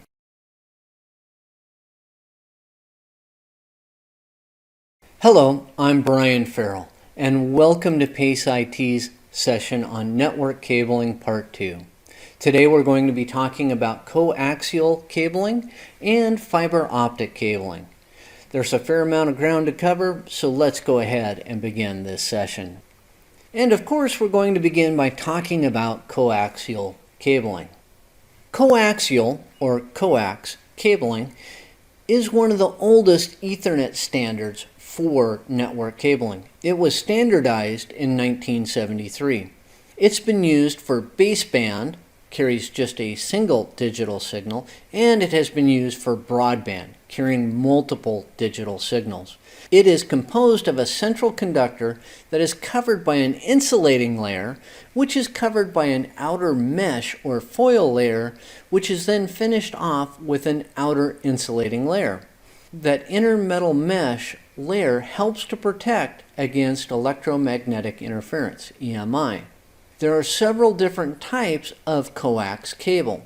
There is RG58. It was used in 10-base-2 networking. It could span a maximum distance of 185 meters and had a 50 ohms impedance value. It's no longer commonly found in the modern network. Then there's RG59. It's commonly used to provide a broadband connection between two devices over a short distance. And it has a 75 ohms impedance value. And it's only used for short distances because it leaks its signal. It can't span very far. Then we have RG6, which is used for cable TV or broadband. Now the distance that RG6 can span varies, but it still has a 75 ohms impedance value. And it's commonly used to make the connection to a cable modem by the cable company. There are two basic types of coax cable connectors. There is the BNC, also known as the bayonet Neal-Councilman connector. You can also call it a bayonet connector. It is used with coax cabling, but is now considered obsolete. The connection from the cable to the device was achieved through a spring-loaded twist lock type of connector. A BNC coupler can also be used to connect two coax cable segments back to back. Much more common is the F connector. It's a threaded bayonet connector, and it's also used with coax cable. An F connector coupler can be used to connect two coax cable segments back to back. Now let's move on to fiber optic cabling. So now let me describe fiber optic cabling. First off, it's relatively expensive and harder to work with than with other types of network cabling. It's not as common as other types, either coax or twisted pair, in the LAN environment. But it can resist all forms of electromagnetic interference, and it cannot be easily tapped into. That means it's harder for people to eavesdrop on your network transmissions. It also can cover long distances at high speed. Fiber optic cabling is designated by fiber type, cladding size. By the way, the cladding is what the light bounces down, and its jacket size, that outer jacket that covers the cable. The size of the cladding and the size of the jacket are listed in micrometers. Most applications of fiber optic cabling require that the cables be run in pairs. One cable to send transmissions, one cable to receive transmissions. The type of connector used on fiber optic cabling can impact the performance of the transmission. There are two basic categories of connectors. There is the UPC, the ultra physical contact. This connector has a back reflection rating of around a negative 55 decibel loss. Then there's the APC, the angled physical connector, which has a back reflection rating of around a negative 70 decibel loss, making it the better performing connector. Now let's talk about fiber types. There's multi-mode fiber, which uses an infrared LED system to transmit light down the fiber. It sends multiple rays of lights down the cable at the same time. It is used for shorter fiber runs, under 2 kilometers. It is less expensive than the other type of fiber cabling. Then we have single mode fiber, SMF. It uses a laser diode arrangement to transmit light down the fiber. It only sends a single ray of light down the cable. Even though my diagram depicts it as going straight, it still bounces down the cladding, but there's only one of them. It's used for longer runs that require high speed, and it can span more than 40 kilometers. So now let's talk about fiber optic cabling connectors. And first up is the SC. That is the subscriber connector or the square connector. You can also call it a standard connector. An easy way to remember it is stick and click. It's a push-pull type connector. Then we have the ST, the straight tip. You can also think of this as stick and twist. It is a spring-loaded twist lock type of connector. There is also the LC, which can be called the local connector or loosened connector or little connector. It's a type of connector that uses a locking tab to secure the connection. Similar to the LC is the MTRJ, the Mechanical Transfer Registered Jack. It's a small form factor connector that contains 2 fibers and that also utilizes a locking tab to secure the connection. You might also find a fiber optic coupler. Guess what it does? It's used to connect 2 fiber optic cables back to back. Now that concludes this session on network cabling part 2. I talked about coaxial cabling and I concluded with fiber optic cabling. Now on behalf of PACE IT, thank you for watching this session, and I'm sure I'll do another one soon.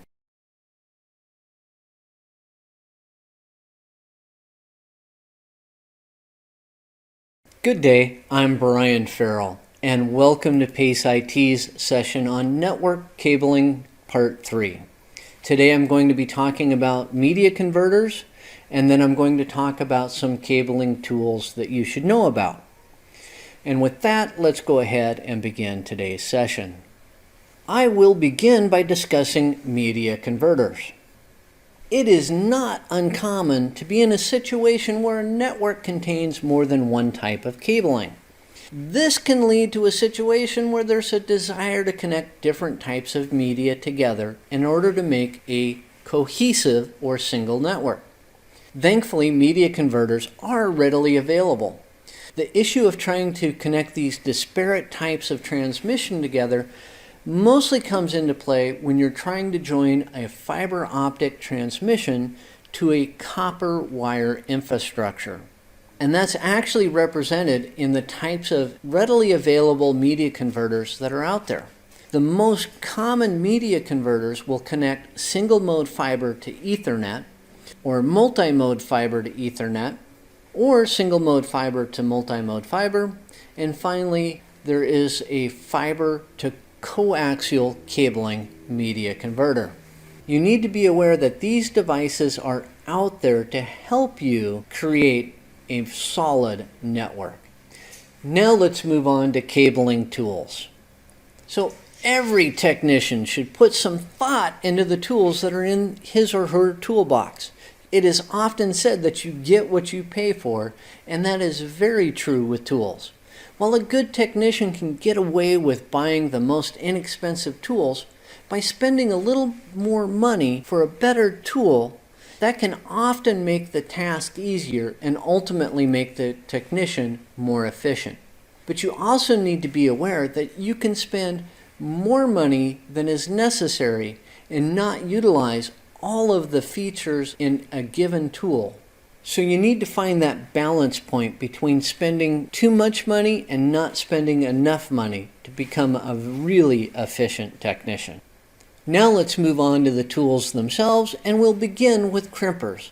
Crimpers are used to place cable ends on cables. They can be designed to work with a single type of cable, as in twisted pair, or with multiple types of cable. I've seen some crimpers that have been able to work with RJ11s, RJ45s, and with a coaxial F connector. Next up are wire strippers. Wire strippers are used to remove the insulating covers on wires and cables. Many are designed to just cut through the insulation without damaging the cable contained within that insulation. But some are also designed to cut all the way through the cable so that excess cabling can be trimmed. When you're using those to cut insulation, you need to be careful that you don't cut the underlying cable. Then there are punch-down tools. These are used to secure cable wires into punch-down blocks. A good punch-down tool will trim the ends at the same time as it places the wire in the punch-down block. Then there are cable testers. These are used to test cables for common problems, as in misconfiguration of the ends or incorrect pinouts. Cable testers will often test for the cable standard used, either the T568A or the T568B, or they can tell you whether or not you've created a crossover cable. Cable testers will test for shorts or breaks in the continuity of the cable. Some types of testers can also test for cable length and quality. These type of testers are called cable certifiers. Then we have the TDR, the Time Domain Reflectometer. Now this is a cable tester for copper cabling that can determine the length of a segment and the electrical characteristics of the cable. Also, a TDR can tell you where a break. Hello, I'm Brian Ferrill, and welcome to PACE IT's session on network topologies.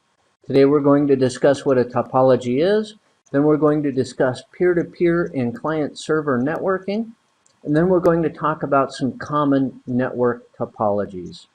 And with that, let's go ahead and begin this session. So what is a topology? Well, a topology is basically a map that can be used to describe how a network is laid out or how a network functions. A network topology can be described as either being logical or physical. A logical topology describes the theoretical signal path, while the physical topology describes the physical layout of the network. And you should know that a logical and physical topology don't need to match.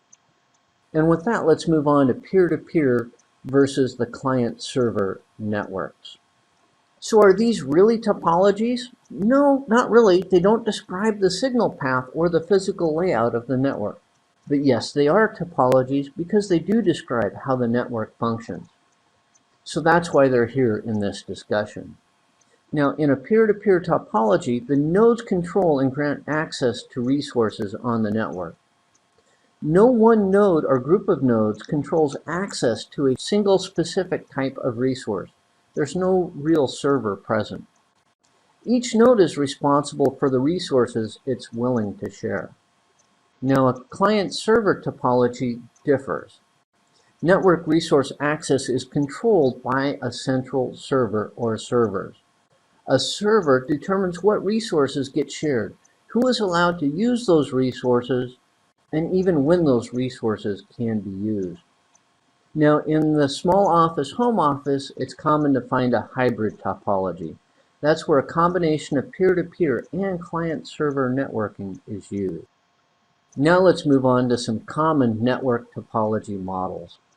The first one we're going to discuss is the bus.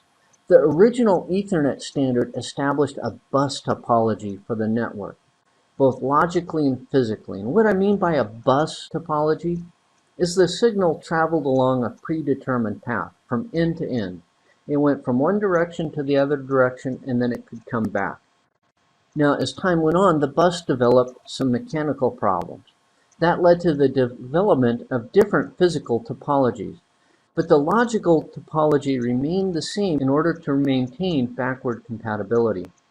So when we discuss Ethernet networks, the logical topology is always a bus topology, while the physical topology can be different. So let's talk about the bus again. The signal traverses from one end of the network to the other. Now, a break in the line breaks the network. The ends of the bus line needed to be terminated in order to prevent signal bounce. And what that means is that if there was a break or the ends of the line were not terminated, when the signal got to the end, it would bounce back through and create a storm. In a bus topology, the network cable is the central point. Now, kind of related to the bus is the ring. It's a bus line with the endpoints connected together. A break in the ring breaks the ring. In a ring topology, it's common to use two rings, multiple rings, that counter-rotate. This safeguards against a break in one ring bringing down the whole network. Now, ring topologies are not very common anymore in the LAN, but they're still used in the wide area network, especially when SONET or SDH is used. Moving on from the ring, we have the star. The nodes radiate out from a central point. Now, when a star topology is implemented with a hub, a break in a segment brings down the whole bus because the hub retransmits out all ports. Now, when it's implemented with a switch, a break in a segment only brings down that segment. It is the most common implementation in the modern LAN. Then there's the mesh. A true mesh topology is when all nodes are connected to all other nodes. That's a full mesh. Now, those aren't very common because they are expensive and difficult to maintain. But it's common to find partial meshes. That's where there are multiple paths between nodes. Now, everyone knows at least one partial mesh network, and that would be the internet. Now let's move on to the point-to-point topology. That's where two nodes or systems are connected directly together.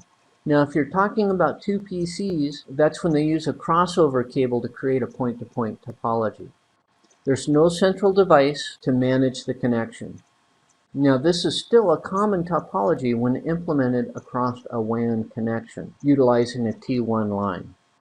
We also need to discuss point-to-multipoint. In a point-to-multipoint topology, a central device controls the paths to all other devices. This differs from a star in that the central device is intelligent. Now, wireless networks often implement point-to-multipoint topologies. When the wireless access point sends, all devices on the network receive the data. But when a device sends, its message is only passed along to the destination. It's also a common topology when implementing a WAN across a packet-switched network. Now let's discuss MPLS. MPLS is multi-protocol label switching, and it is a topology that's used to replace both frame relay switching and ATM switching. It's a topology because it specifies a signal path and layout. MPLS is used to improve the quality of service and flow of network traffic. It uses label edge routers, LERs, which add MPLS labels to incoming packets if they don't already have them. Now, the LERs add the labels and pass the packets along to LSRs, label switching routers. These forward packets based on their MPLS labels. That's what makes this a topology.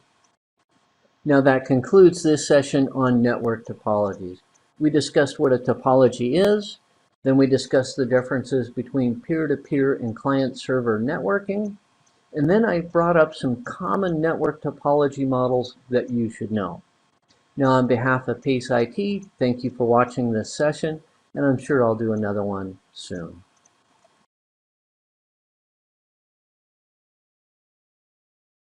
Good day, I'm Brian Ferrill, and welcome to PACE IT's session on network infrastructure implementations. Today I'm going to be talking about design versus function, and then I'm going to talk about categories of different networks. And with that, let's go ahead and begin this session.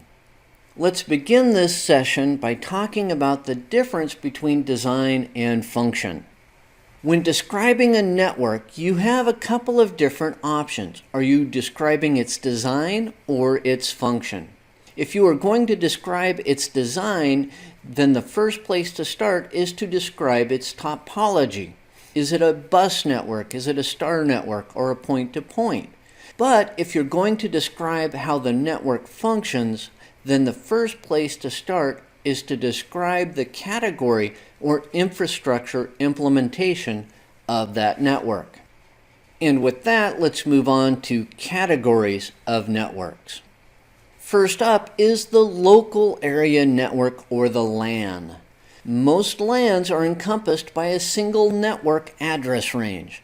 That address range may be broken up into subgroups through the use of virtual local area networks, VLANs.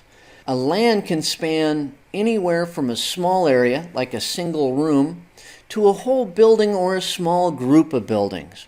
The LAN tends to be the highest speed network. It is becoming more common to see 10 gigabits per second networking on the LAN. The most common types of network on the LAN are the 802.3 or Ethernet and or the 802.11 or wireless local area network. These are the most common types of network found on the LAN. Then there is the Metropolitan Area Network, or the MAN. It is larger than a LAN. Most often it contains multiple local area networks. MANs, or metropolitan area networks, are often owned by municipalities. When a MAN is owned by a private entity, it is sometimes called a campus area network. Then there is the WAN, the wide area network. Now, a WAN spans significant geographic distances. They can be described as a network of networks, and the best example of a WAN is the internet. So how do you tell when a MAN becomes a WAN? Well, as a general rule, if all of the infrastructure implementation has a single owner, then it is not a WAN. If it's large, it'll be a MAN, and if it's not quite so large, it'll be a LAN. But it's really easy to tell a personal area network, a PAN. Why? Because they are extremely distance and size limited. Most often, a PAN is a connection between only two devices. Common examples include a Bluetooth connection between a keyboard and a computer. That's a PAN. Then there are infrared or IR connections between a smartphone and a printer. That's a PAN. Another example of a PAN is near-field communication, which is now becoming seen between a smartphone and a payment terminal. The PAN tends to have low throughput of data and low power output. They don't consume a whole lot of power. As the distance between devices increase, the throughput on a PAN will decrease. Now a couple of special categories of networks. And first is the Supervisory Control and Data Acquisition Network, the SCADA network. Now a SCADA network is a type of industrial control system, or ICS, that is designed to control large-scale deployments of equipment. The controlled equipment is usually at more than one site. SCADA is often deployed in energy distribution systems by utility companies. SCADA uses a distributed control system, or DCS, to communicate with programmable logic controllers, PLCs, and or remote terminals to control the equipment and processes from a central location. So they have a central location to control equipment that's at remote locations. SCADA networks are often proprietary and often require additional training to understand them and to operate them. The last special mention on categories of networks is the MediaNet. It's a network designed and implemented specifically to handle voice and video.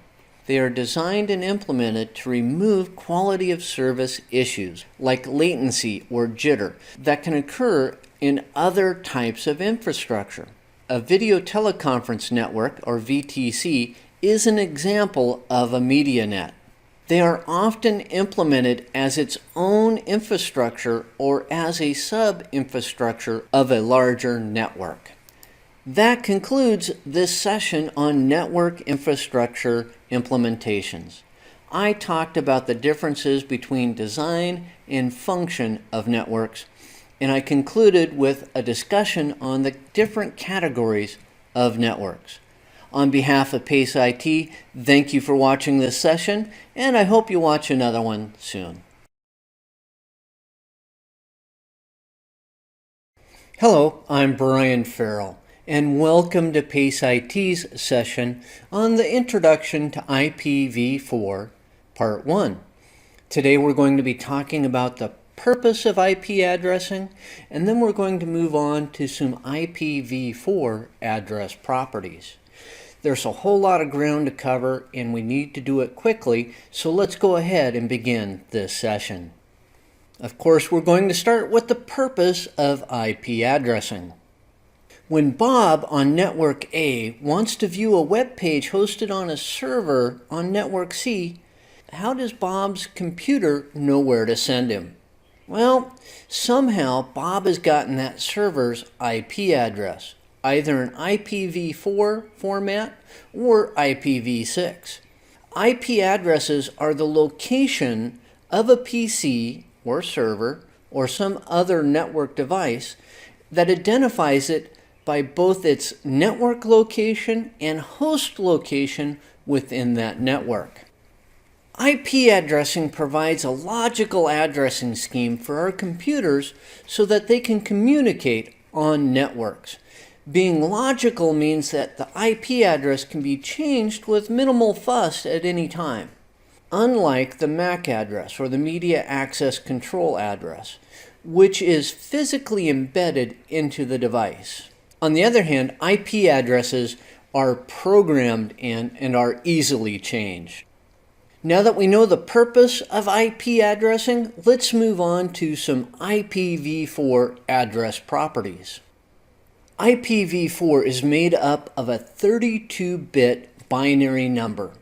That means there are 2 to the 32nd power possible address combinations. That gives us 4,294,967,296 possible address combinations. With all of these possibilities, a process needed to be developed to keep everything neat and tidy, and, most of all, findable. The implementation of a subnet mask was the answer, and I'll get to that subnet mask in just a moment.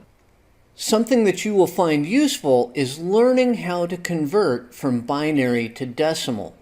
Now, decimal is base 2. That means there are only zeros and ones, as opposed to the base 10 that we're all used to dealing with. If you would like more information on how to convert from decimal to binary or binary to decimal, you can go to that website that's listed under this heading. So now let's talk about the initial properties of IPv4. It is a 32-bit binary number, as I said before. It's divided into 4 sets of 8, called octets. These are separated by periods, or decimals. Each octet is 8 bits, which equals 1 byte. We often represent IPv4 addresses in a human-friendly format that's called dotted decimal. Now, when we look at this address, 192.168.1.9, that is an IP address, but we don't know which portion is the network or which portion is the host. To be able to resolve this, it requires the use of a mask which determines or defines which portion is which. This mask is called the subnet mask, and the subnet mask has the same format as the IP address, as in it's 32 bits and it's represented in dotted decimal format. So let's take a look at how an IP address and subnet mask operate together. So we're going to begin with 192.168.1.9 with a subnet mask at 255.255.255.0. Now the 192.168.1.9 is the IP address, like I said, and the other portion, the 255.255.255.0, is the subnet mask. And it's easiest to show how the subnet masks by converting that dotted decimal back into binary. So we can do that by deconstructing the IP address. So the first octet would be 11 followed by 6 zeros. That equals 192.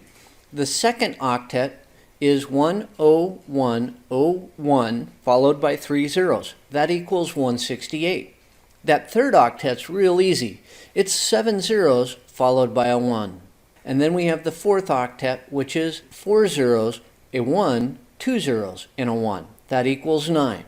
Now if we deconstruct the subnet mask, what we have is we have 3 octets that are full of 1s and 1 octet that's full of zeros. That represents that 255.255.255.0.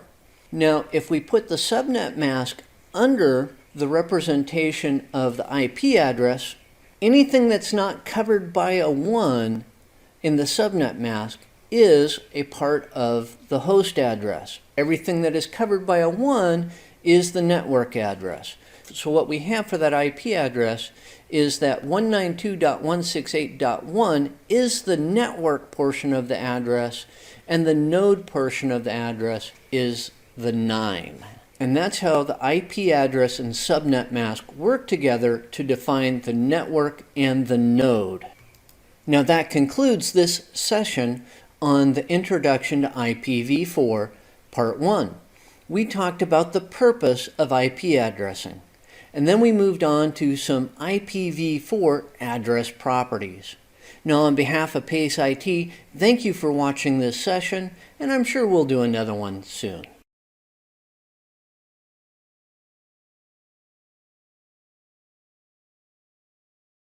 Hello, I'm Brian Ferrill, and welcome to PACE IT's session on the Introduction to IPv4, Part 2. Today we're going to talk about classes of IPv4 addresses, and then we're going to move on to classless IPv4 addressing, and we will conclude with a brief discussion on subnetting IPv4 addresses. There's a whole lot of technical information to cover, so let's go ahead and begin this session. Let's begin by talking about classes of IPv4 addresses. Internet Protocol version 4, IPv4, is a binary addressing scheme that's used for networking. It was initially finalized as a standard in 1981. IPv4 is a common network addressing scheme that is still being deployed today. There is an issue, though, with IPv4. Because of its structure and the growth and popularity of the internet, most of the world has run out of assignable IPv4 addresses. But thanks to some forethought, it's still a valid scheme today. We need to talk about classes of IPv4 addresses, and we begin with a Class A network address. Class A networks have an address range of 0 to 127 in the first octet. That gives us addresses from 0.0.0.0 up to 127.255.255.255. The first octet on the left has a binary representation that always begins with a 0. This gives us a possible 16,777,214 host addresses. And the subnet mask with a Class A network is always 255.0.0.0. Then there are Class B network addresses. They have an address range of 128 to 191 in the first octet. That means that Class B networks can have a range of 128.0.0.0 up to 191.255.255.255. The first octet on the left always has a binary representation that begins with a 1-0. Now, Class B network addresses give us a possible 65,534 hosts. And the subnet mask used with a Class B network is always 255.255.0.0. Then there are Class C network addresses, and they have an address range in the first octet of 192 up to 223. That means that we have an address range of 192.0.0.0 up through 223.255.255.255. And that first octet on the left always begins with a 110. Class C network addresses give us a possible 254 host addresses or node addresses. And the subnet mask with a Class C is always 255.255.255.0. The last class of address that you need to concern yourself with is the Class D network address. It has an address range of 224 up through 239 in the first octet, which means that it can range from 224.0.0.0 up through 239.255.255.255, and that first octet on the left has a binary representation of 1110. So the first 4 bits are always taken, and they are always 1110. Now, subnet masks are not defined for Class D networking. Class D network addresses are used for multicast communication. And finally, we have a special class of addresses. Well, kind of a class of addresses. And that involves automatic private IP addressing, a PIPA. In some cases, the Dynamic Host Configuration Protocol, DHCP, process may fail. In these cases, a node or host will self-configure an APIPA address. Now, with an APIPA address, the first 2 octets are always 168.254. And if you see that in your IP configuration, you know that you have a DHCP problem. So one of the first methods that they used to conserve the IPv4 address space was they broke them out into public and private IP addresses. Public IP addresses are routable. And being routable means that each public IP address is unique. There can only be one. Now, public IP addresses are not flexible. You are assigned to your network space. You're not really given a choice what your public IP address is going to be. And then there are the private IP addresses. These are non-routable. They do not need to be completely unique throughout the world. They only have to be unique on their network. The first one that we're going to discuss is the Class A license. There is only one Class A license. You have a possible address range of 10.0.0.0 up through 10.255.255.255. Next up is the Class B license. There are 16 possible network addresses, not network and host, but just network addresses available in a Class B license. They have an address range of 172.16.0.0 up through 172.31.255.255. And last but not least is the Class C license.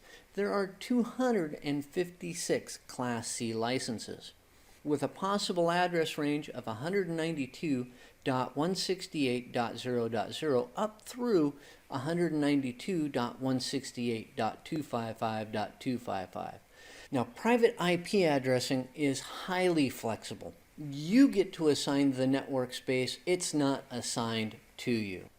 Now let's move on to classless IPv4 addressing. Now, the classes of addresses actually limited the flexibility of IPv4. Part of the reason for that was that the first routing protocols required the class structure. And you would think that with over 4 billion possible IP addresses that we'd still have flexibility, but we really didn't. Classless addressing, which is called Classless Interdomain Routing, or CIDR, was developed to slow the growth of routing tables. It also slowed the exhaustion of IPv4 addresses. It also created much more flexibility.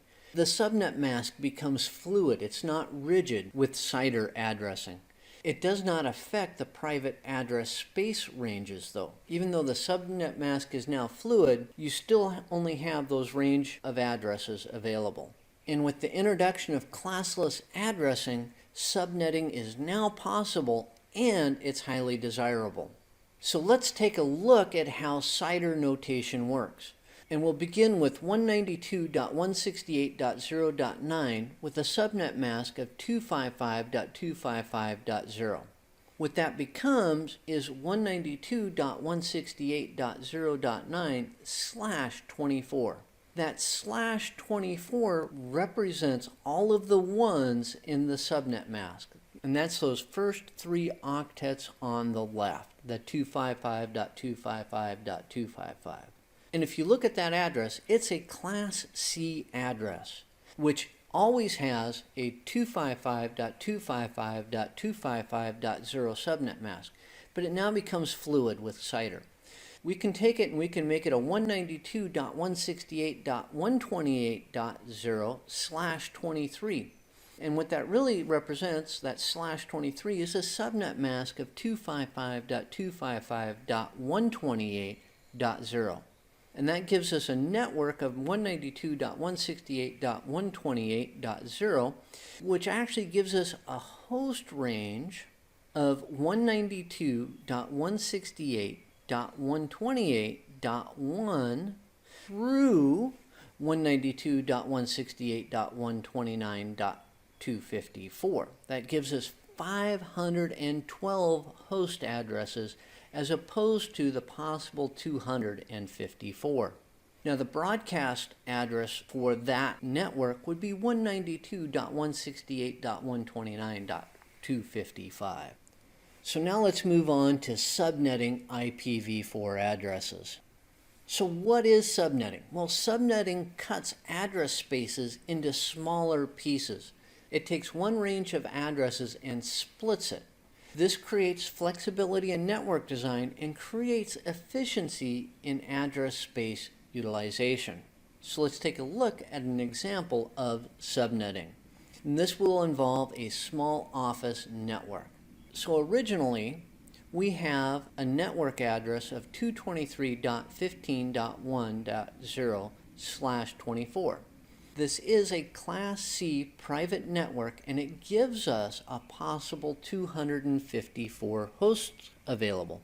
Why only 254?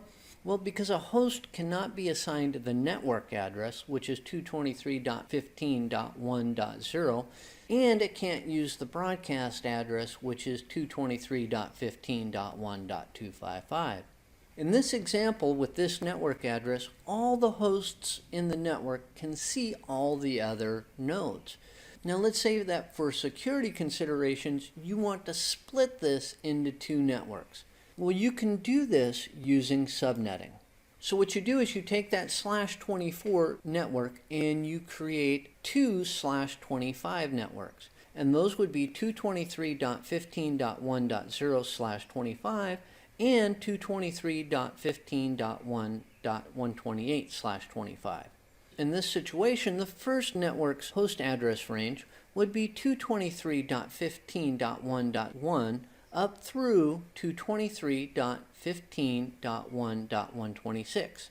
And why is that? Well, because you can't use the network address, which is 223.15.1.0, and you can't use the broadcast address, which is 223.15.1.127. The second address range that would be created through this subnetting process would give us a host range of 223.15.1.129 up through 223.15.1.254. That's because you can't use the network address, which is 223.15.1.128, and you can't use the broadcast address, which is 223.15.1.255. Each of those subnets would have 126 possible host addresses. So you took your possible 254 hosts available in one network and you broke it down so that you now have two separate networks, each that's capable of having 126 hosts. And that's an example of subnetting an IPv4 address. Now that concludes this session on the introduction to IPv4 Part 2. I talked about classes of IPv4 addresses. I then moved on to classless IPv4 addressing, and we concluded with a brief discussion on subnetting IPv4 addresses. Now, on behalf of PACE IT, thank you for watching this session, and I look forward to doing another one.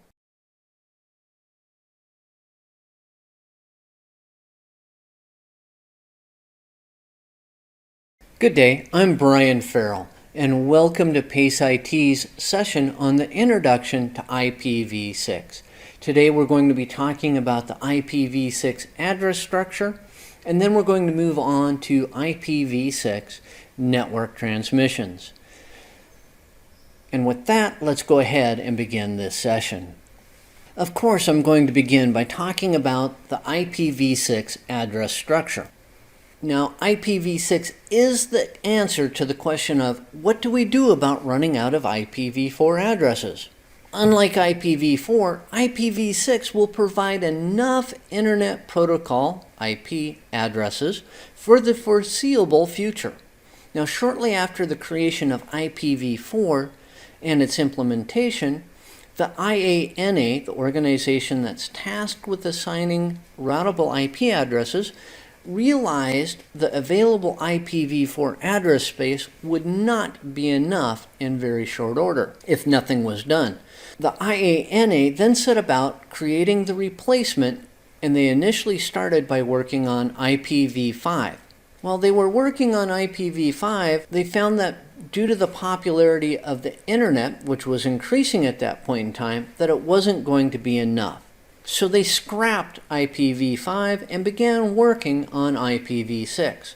Now the IANA is confident that IPv6 will function as the replacement for IPv4 for many decades to come. Why are they so confident? Well, we'll get to that here in just a moment. Now, IPv6 works at layer 3 of the OSI model, just like IPv4 does. Layer 3 of the OSI model is also known as the network layer, and its major focus is logical network and host addressing. IPv6's job is to provide logical network and host addressing to devices. IPv6 is a 128-bit binary addressing scheme as opposed to IPv4's 32 bits. The 128 bits are grouped together in sets, with each set being separated by a colon. Now each of these sets is 2 bytes long, and a byte is 8 bits. For human readability, the binary IPv6 number is converted to hexadecimal, that's base 16, with each hexadecimal number being equal to 4 bits. Now those 4 bits can actually be referred to as a nibble because it's half of a byte.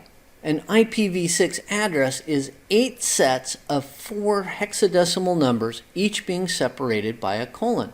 That means that there are over 340 undecacillion addresses available to IPv6. That's 2 to the 128th power, which is roughly equal to 340 times 10 to the 36th power.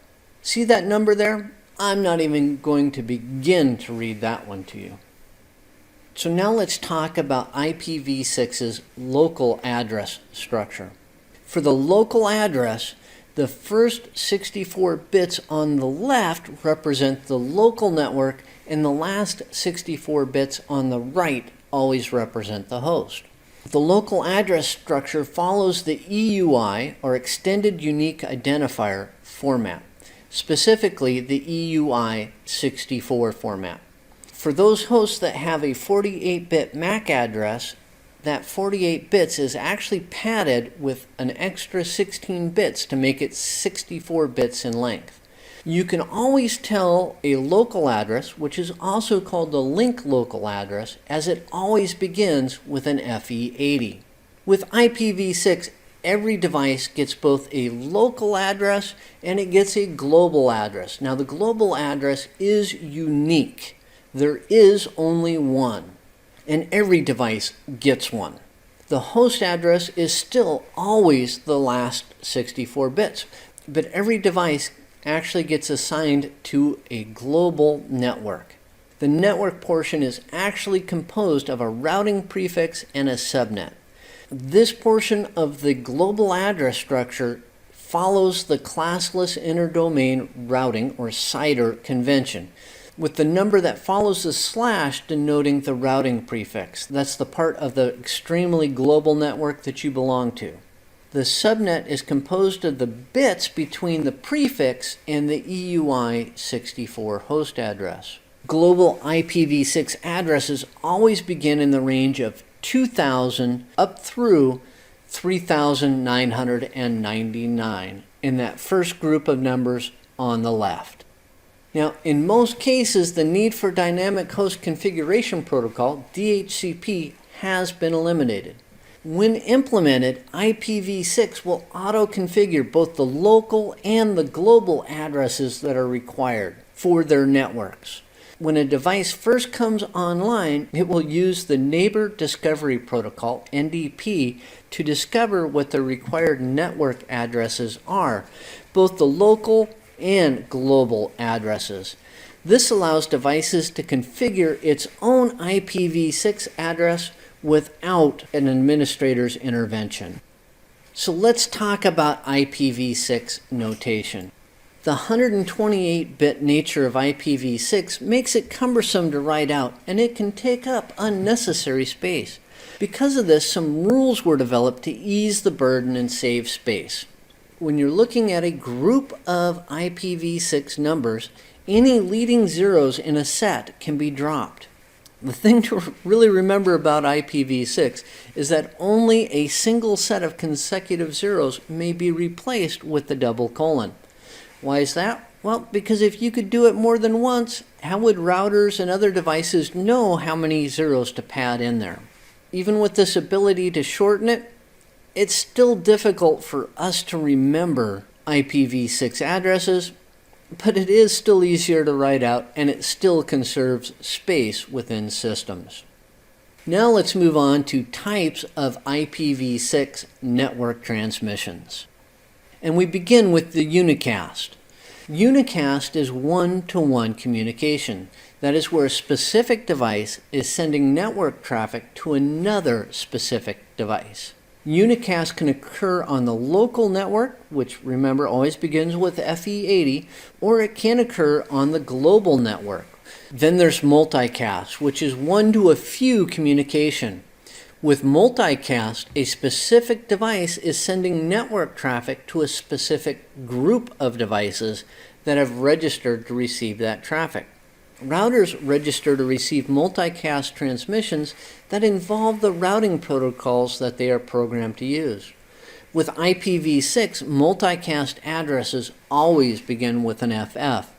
Both IPv6 and IPv4 use both unicast and multicast transmissions. A unique type of transmission to IPv6 is anycast. Anycast is one to the closest communication. This is where a specific device is sending network traffic to a specific IPv6 address that has been assigned to multiple devices. The router only sends the communication to the closest one, at least from its perspective. Any cast transmission involves implementing DHCP v6. Earlier I said we really don't need to worry about DHCP anymore, but that's only partially true. While IPv6 is capable of auto-configuring its own local and global addresses, in certain situations that's not always desirable. DHCP v6 version 6 can be configured to hand out specific IPv6 addresses or duplicate IPv6 addresses when necessary. That's useful for when load balancing a network or when network redundancy has been created, or when you have a user that has a tablet, a cell phone, and a laptop, and you want to deliver the transmission to the closest device, the device that he's using at that point in time. That is where DHCP v6 comes in handy.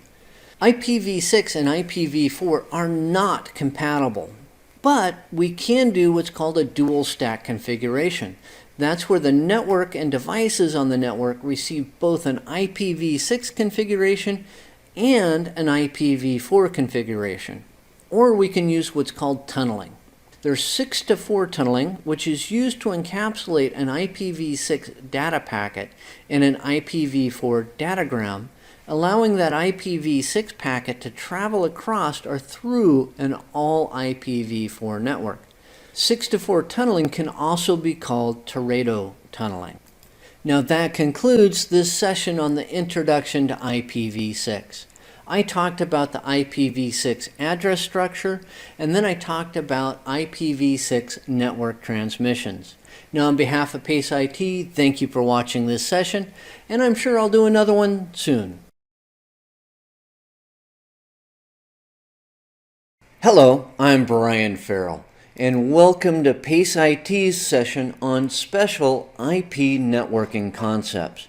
Today I'm going to be talking about the media access control address, and then I'm going to talk about the difference between collision domains and broadcast domains, and we're going to conclude with types of network transmissions. There's a whole bunch of technical information to cover, so let's go ahead and begin this session.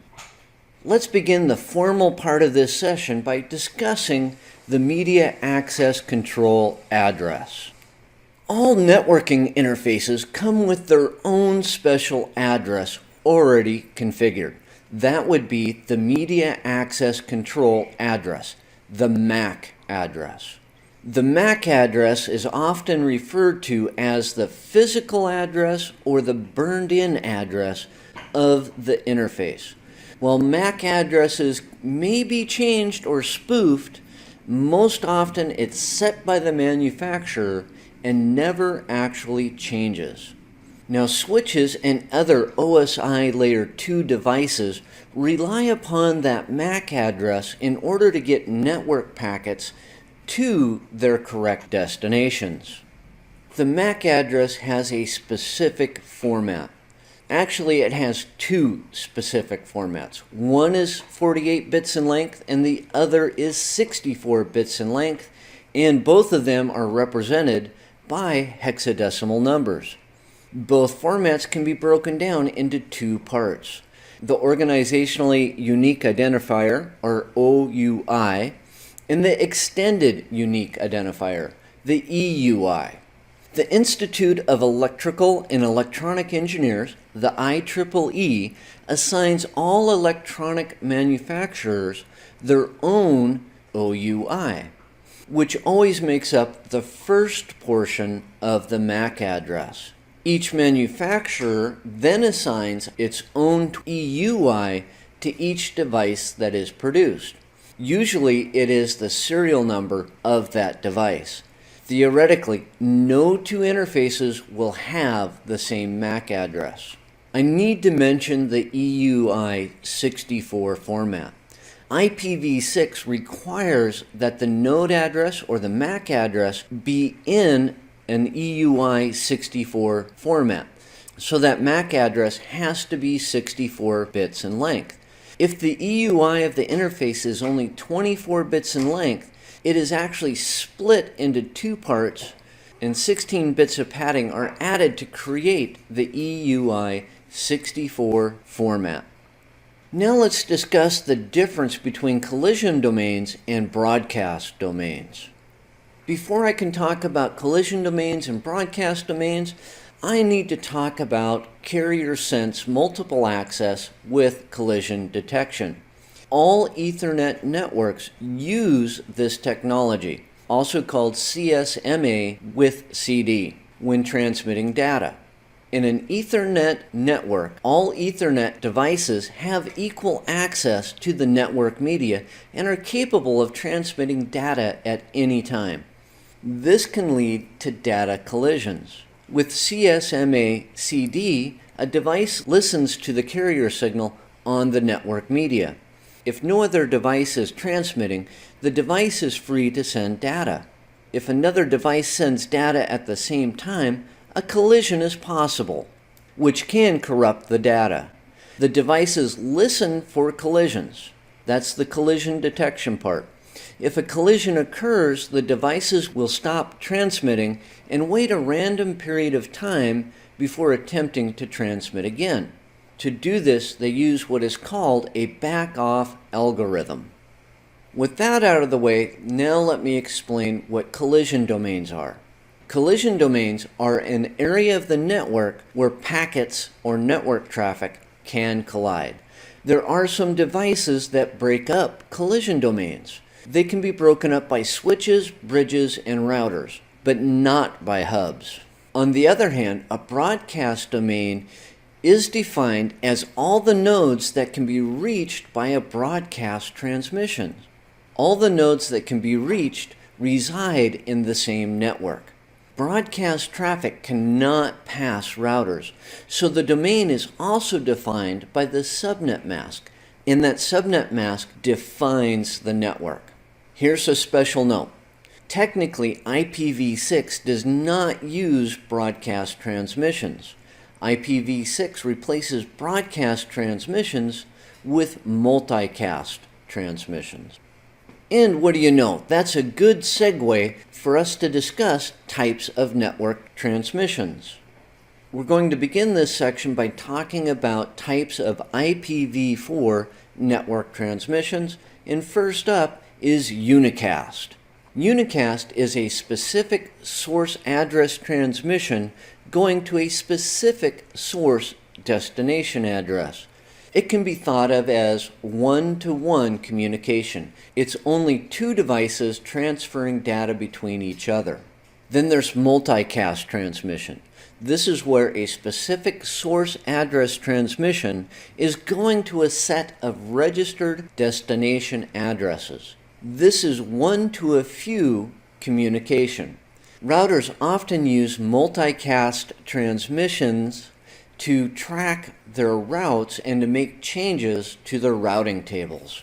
And finally, there are broadcast transmissions. This is where a specific source address transmission is going to all addresses on the local network.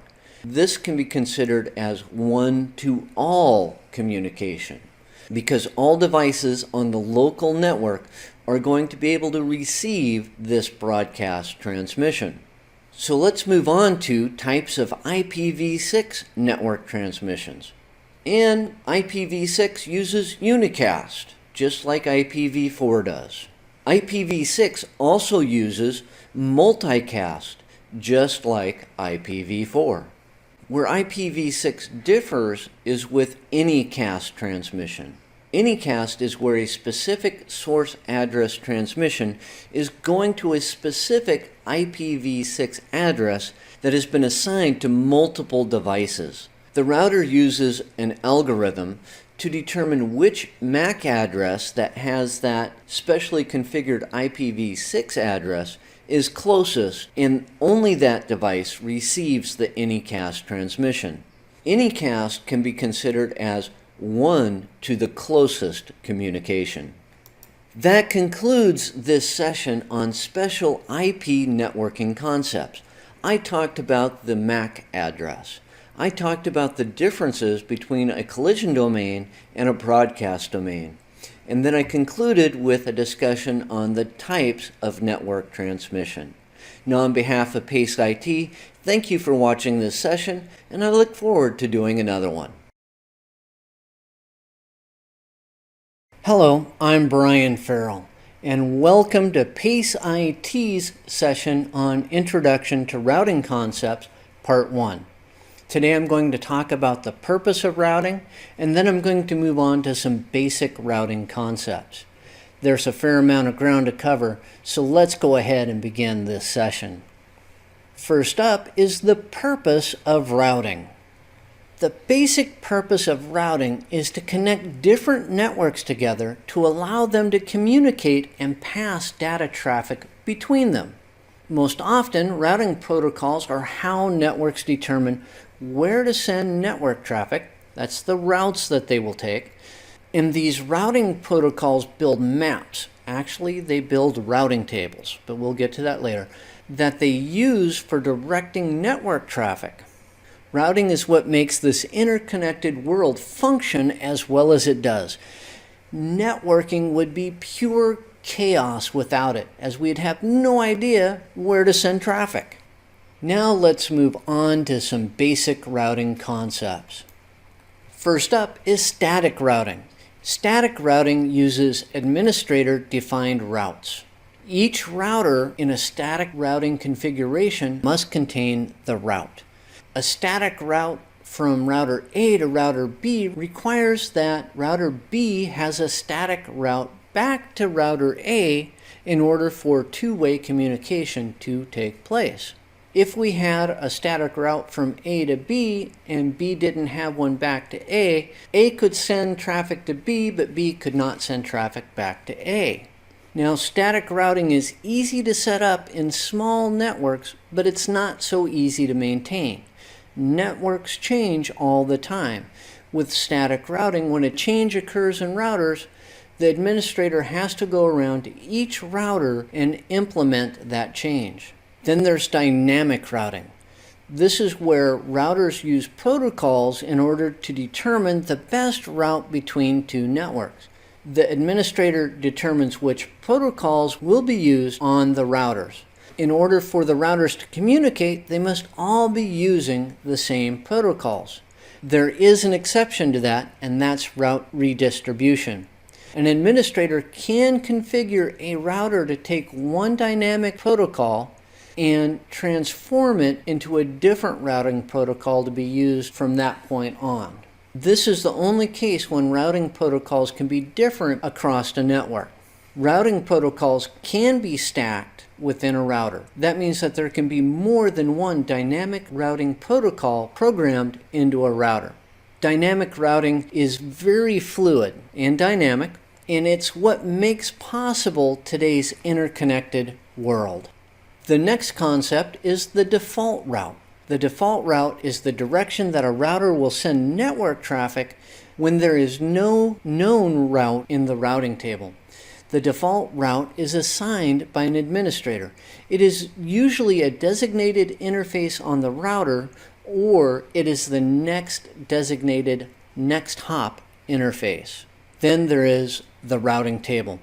The routing table is a list of known routes to all known networks from the router's perspective.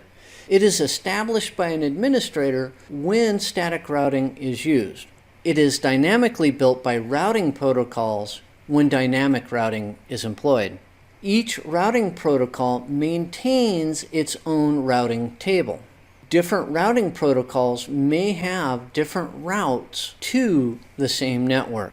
The loopback interface is an administratively configured logical number assigned to a router to ease administrative functions or routing processes. Often the loopback interface is assigned in an IPv4 address format even when IPv4 isn't used on the router.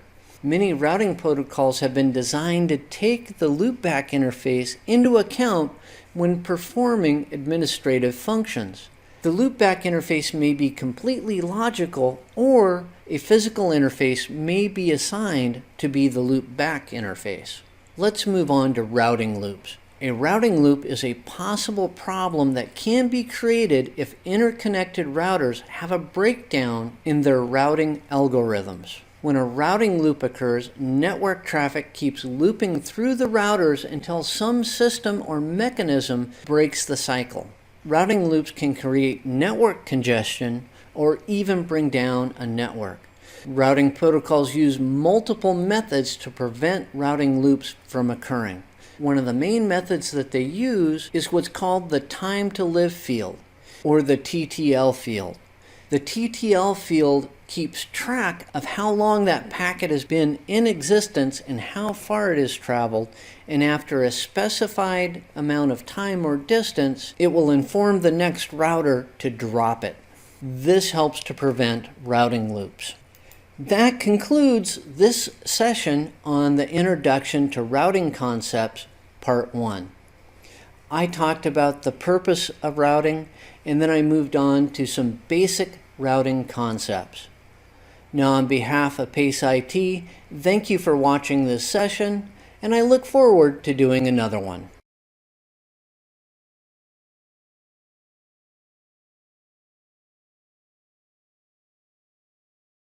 Hello, I'm Brian Ferrill, and welcome to PACE IT's session on Introduction to Routing Concepts, Part 2. Today I'm going to be talking about routing metrics, routing aggregation, and then I'm going to conclude with a brief discussion on high availability.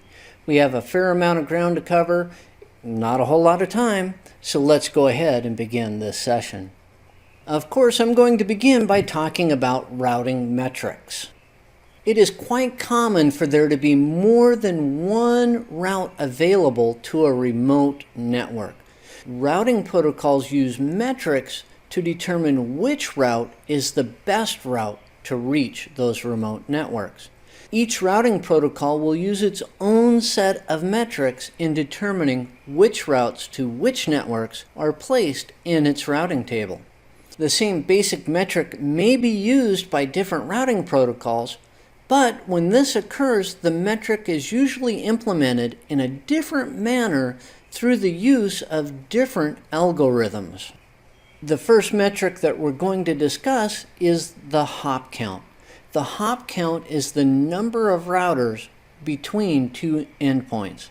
This is determined from the sending router's perspective. The maximum transmission unit, or MTU, is another metric that is used by routing protocols. The MTU is the maximum allowed size of a packet measured in bytes that's allowed through an interface. The standard MTU for Ethernet is 1500 bytes. Packets that exceed the MTU must be fragmented into smaller pieces, leading to more packets, leading to a slower connection. Bandwidth is another common routing metric.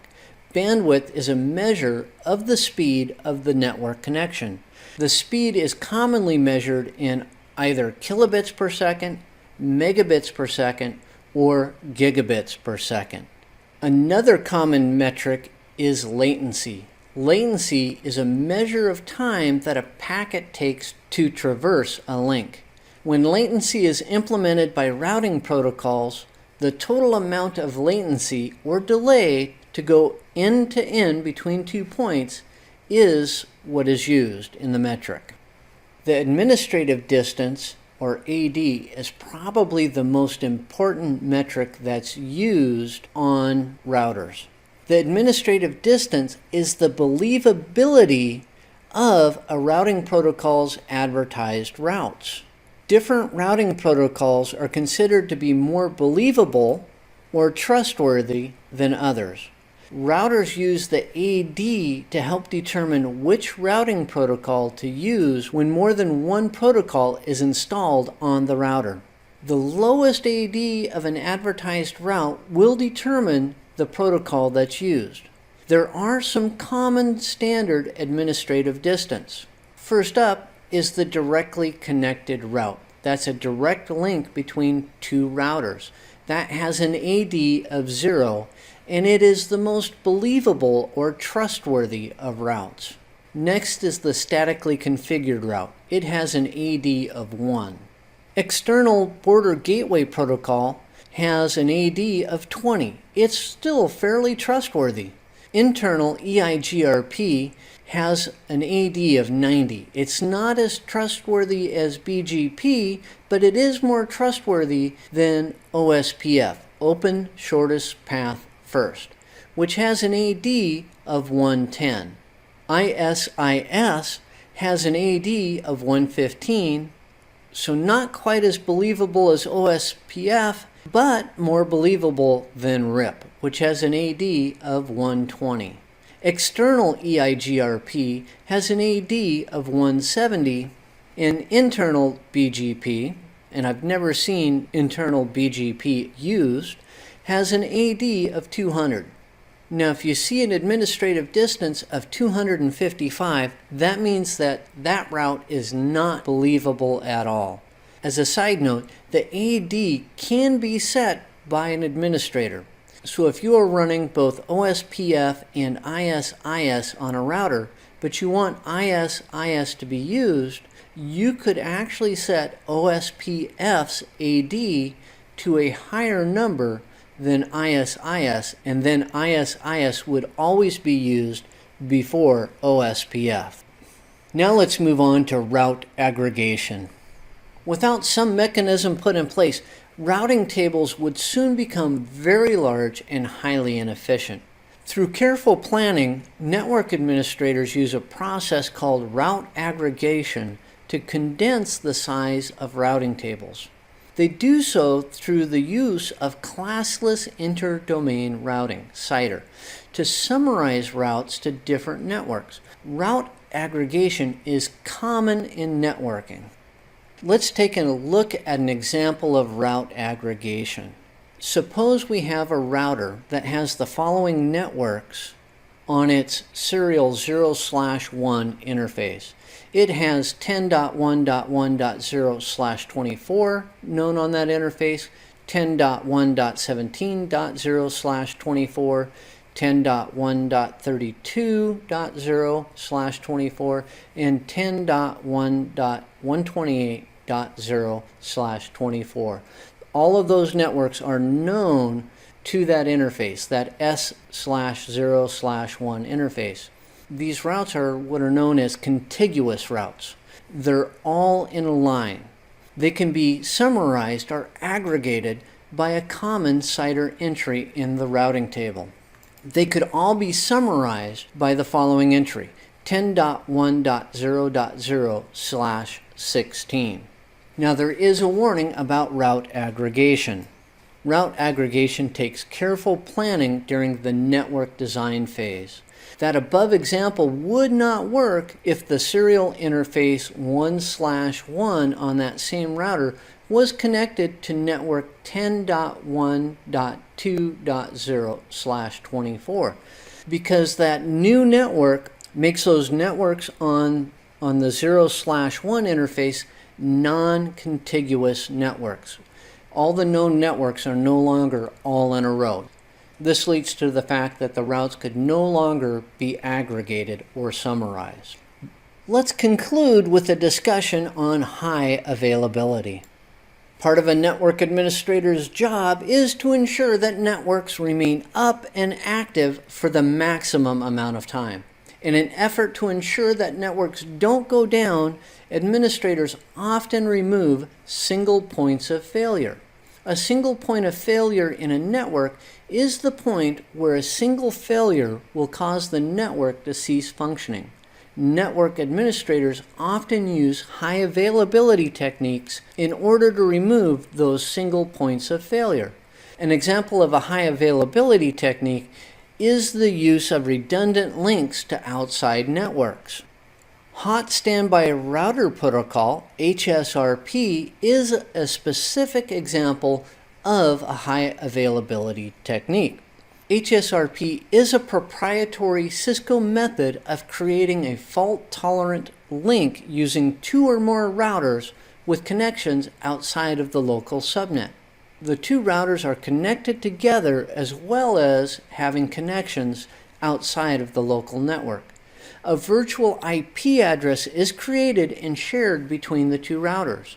Devices on the network are configured to use that virtual IP address as their default gateway for packets leaving the network. If a single router goes down, the link outside of the network is still available. Another high availability technique is Virtual Router Redundancy Protocol, VRRP.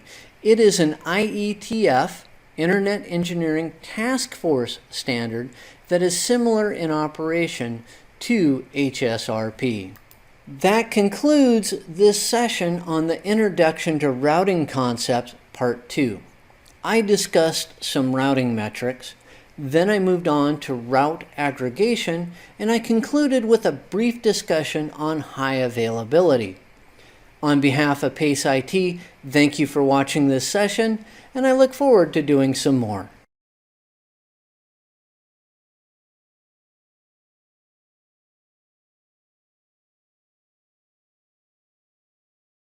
Hello, I'm Brian Ferrill, and welcome to PACE IT's session on the Introduction to Routing Protocols. Today we're going to be talking about some of the differences between interior and exterior gateway routing protocols. We will introduce some more routing concepts, and then we will end with routing protocols in themselves. There's a whole lot of stuff to cover, so let's go ahead and jump into this session. Let's begin with a comparison between interior and exterior gateway protocols. Interior gateway protocols, or IGPs, are a category of protocols used within autonomous networks. Autonomous networks are networks that you control or that are under the control of a single organization. The most popular IGP protocols are OSPF, Open Shortest Path First, and RIP version 2. That's Routing Information Protocol version 2. Now there is a special mention here, and that's ISIS, which is Intermediate System to Intermediate System. ISIS is popular with extremely large autonomous networks, like an ISP's, or Internet Service Provider's, network. Exterior gateway protocols, on the other hand, are a category of protocols used between non-autonomous networks. So EGPs are used between networks that are controlled by different organizations or entities. The most popular EGP protocol is Border Gateway Protocol. Now, it's not uncommon for organizations to have more than one network that they are routing traffic between. These are called autonomous networks. Some IGP routing protocols use an administrator-defined autonomous system number, or AS number, as one means of identifying which networks can directly communicate with each other. The autonomous system number is not a metric, but a means of identifying a network that might possibly accept another network's traffic. Something to remember is that the AS is only significant within autonomous networks and has no relevance outside of them. Now let's move on to more routing concepts. Routing protocols can be classified by how they perform their routing. Interior gateway and EGP routing protocols can be broken out into three other categories of protocols, which is designated by their main method of determining routes between networks. The first class of routing protocols are distance vector routing protocols. With distant vector routing protocols, the routes are determined by how many routers exist between the source and the destination. The efficiency of the links in the selected route is not taken into consideration. With distance vector protocols, periodically the whole routing table is broadcast out onto the network. Then there are link state routing protocols. Metrics are used to determine the best possible route between destinations. Doesn't really matter how many hops there are. Once the route has been established, these protocols then only monitor the state of directly connected links and only make changes to their routing tables when changes to the links occur. With link state routing protocols, only changes in link status are broadcasted. And finally, there are hybrid routing protocols. These use aspects of both the distance vector and link state routing protocols. Let's talk about the next hop. The next hop is the next router in the path between 2 points. The next hop is often designated by an interface address of the device that is receiving the data, or by that router's name, or by that router's location. The routing table is the database table that is used by a router to determine the best possible route between 2 points. Different routing protocols use different algorithms to place routes in the routing table. The next concept is convergence. Convergence can be thought of as steady state.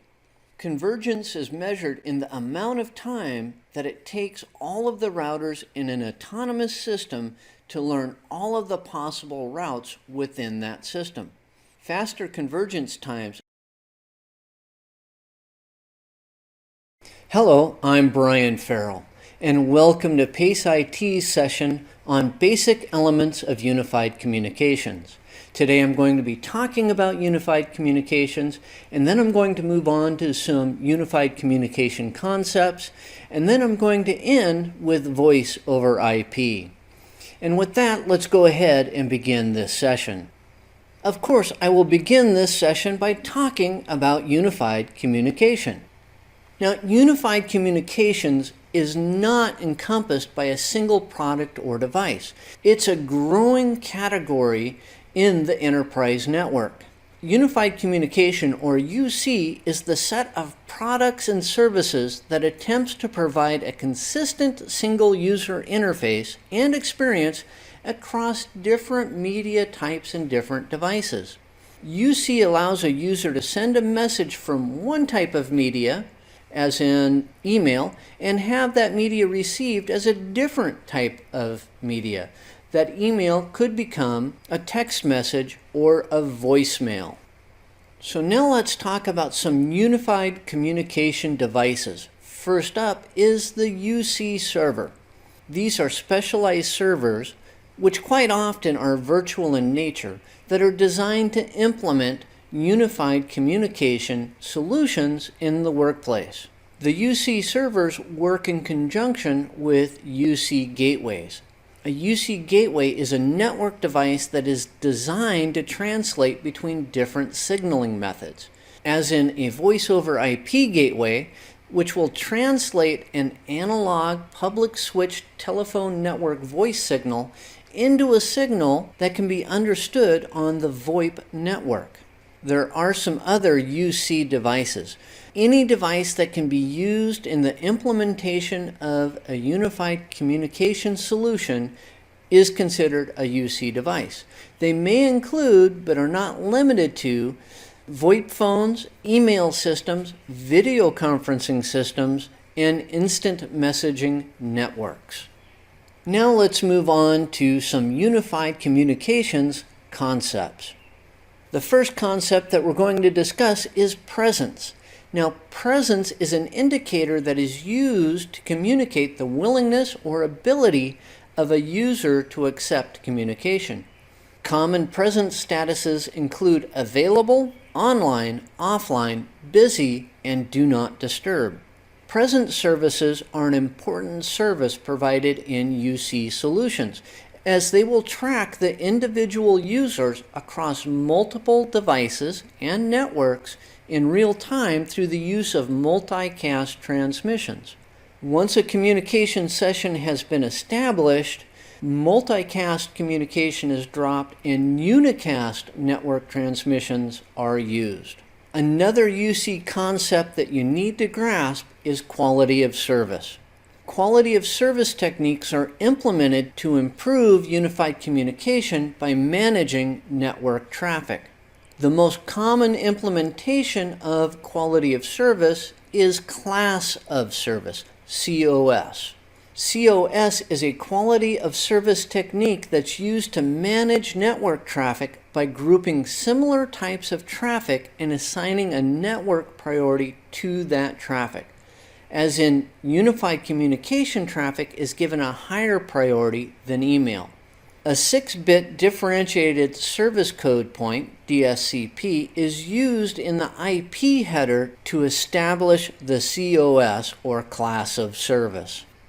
Now let's move on to voice over IP. VoIP is one of the most common implementations in a unified communications solution. Through the use of a presence service, calls can be routed to the correct location for where the user is at. Two important protocols used in voice over IP are Session Initiation Protocol, SIP, and Real-Time Transport Protocol, RTP. SIP has two purposes. First, it is used to establish a communication session between two endpoints. The other purpose is that once the session is completed, SIP tears down that connection between the two endpoints. During the communication session, RTP is used as the transport call, helping to provide that quality of service through COS to the endpoints. Now that concludes this session on the basic elements of unified communication. I talked about unified communications, then I moved on to some unified communication concepts, and I concluded with a brief discussion on voice over IP. Now on behalf of PACE IT, thank you for watching this session, and I hope you watch another one soon.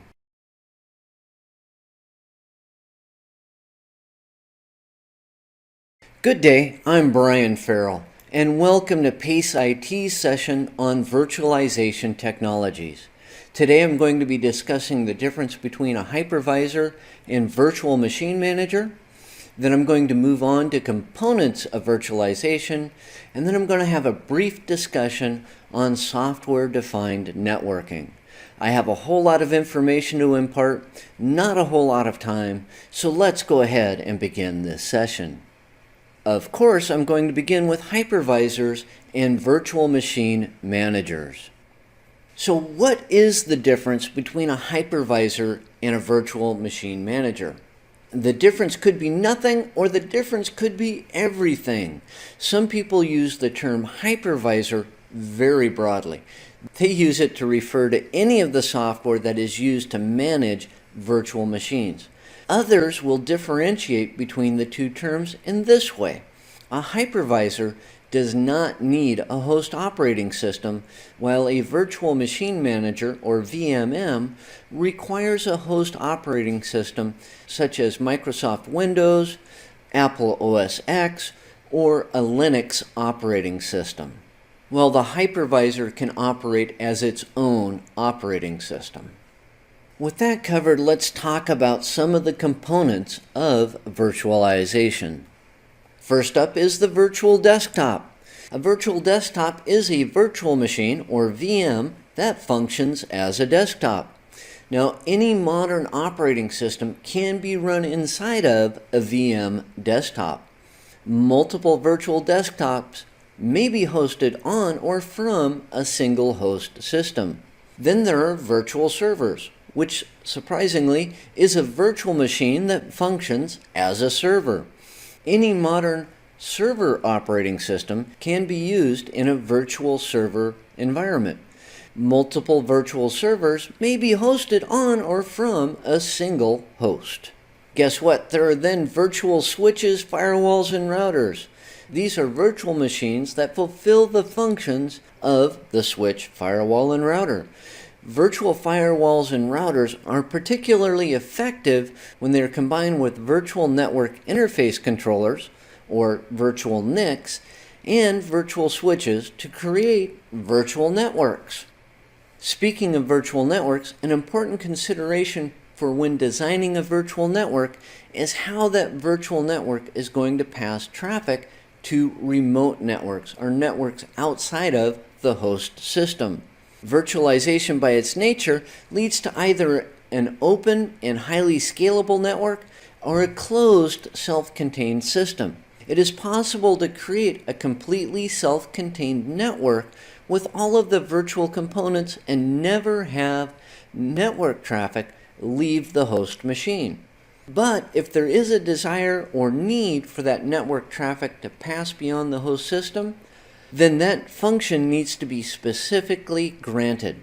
A connection must be created between the host system's physical NIC and the virtual networking equipment to allow network traffic to pass through the physical host system.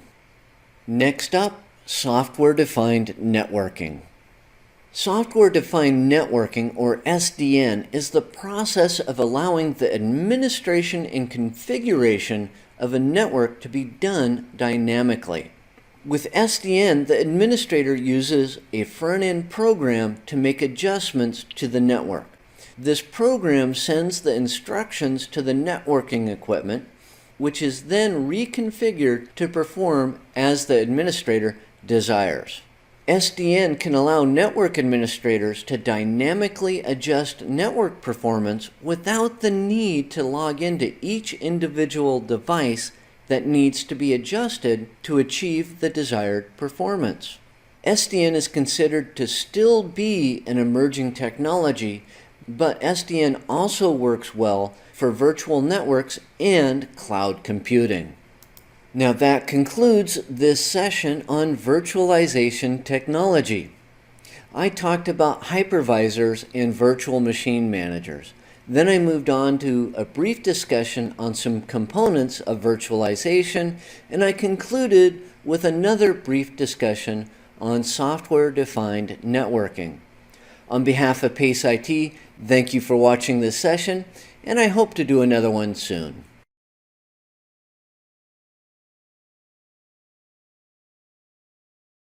Hello, I'm Brian Ferrill, and welcome to PACE IT's session on storage area networks. Today I'm going to discuss the justification for storage area networks, and then I'm going to talk about storage area network technology. And with that, let's go ahead and begin this session. Of course, I'm going to begin with justifications for storage area networks. There have been several factors that have led to the increased demand for data storage. One of them has been the dramatic decrease in the actual cost of data storage.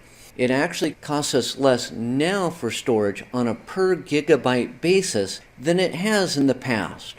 What has happened is that as the cost of storage has decreased, the demand for storage has increased dramatically. Businesses are now generating and analyzing huge amounts of data in an effort to create a competitive advantage. Think big data. I'm sure you've heard about big data recently. Or this increase in data collection has led to an increased demand for storage capacity. Another factor is that as the demand for data has increased, it has needed to be more available, which means that there has been a need to be able to access that data from anywhere, and the accessibility is needed to be increased as well, including from non-standard devices. A storage area network, or SAN, can be a solution to the need for both storage capacity and high availability. There are several advantages to the storage area network. First off is scalability. The amount of data that is being generated today is huge. This has led to a need to store that data. The SAN is more scalable than other options. As your storage needs increase, the capacity of the SAN can be easily increased to meet that storage need. Then there's data availability. The demand has also increased for that data to be available at any time from anywhere, and a SAN can play a vital role in creating that accessibility. One of the most popular implementations of a SAN is to deploy it as part of a cloud computing solution. This increases the availability of that data that's being stored on the SAN. And finally, there's optimization. As the requirements to store data are removed from application servers, those servers can then be optimized to run those applications much more efficiently. At the same time, data storage is also optimized. It's time now to discuss some SAN technology.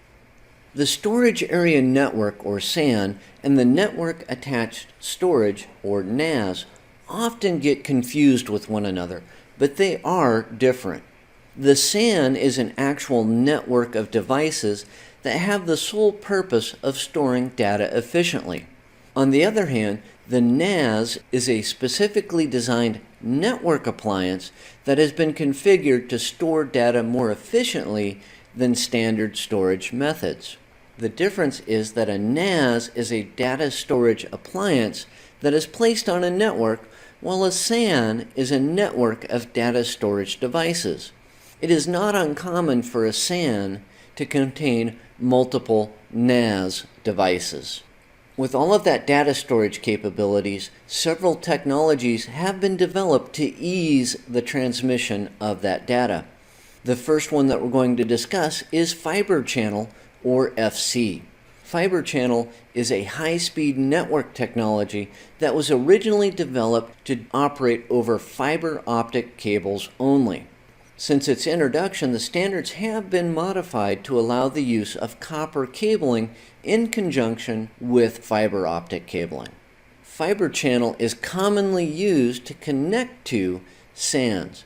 When fiber channel is implemented, it uses the Fiber Channel Protocol, or FCP, as its transport protocol to transmit SCSI commands. So it transmits small computer system interface commands to storage devices, as in the NAS appliances. So a SAN implements FCP as opposed to TCP as its transport protocol when fiber channel is used. Another technology that was developed was Internet SCSI, or iSCSI. iSCSI is an IP-based networking standard that is used to connect data storage facilities and SANs. iSCSI allows for SCSI commands and processes to take place over longer distances than the original SCSI implementation.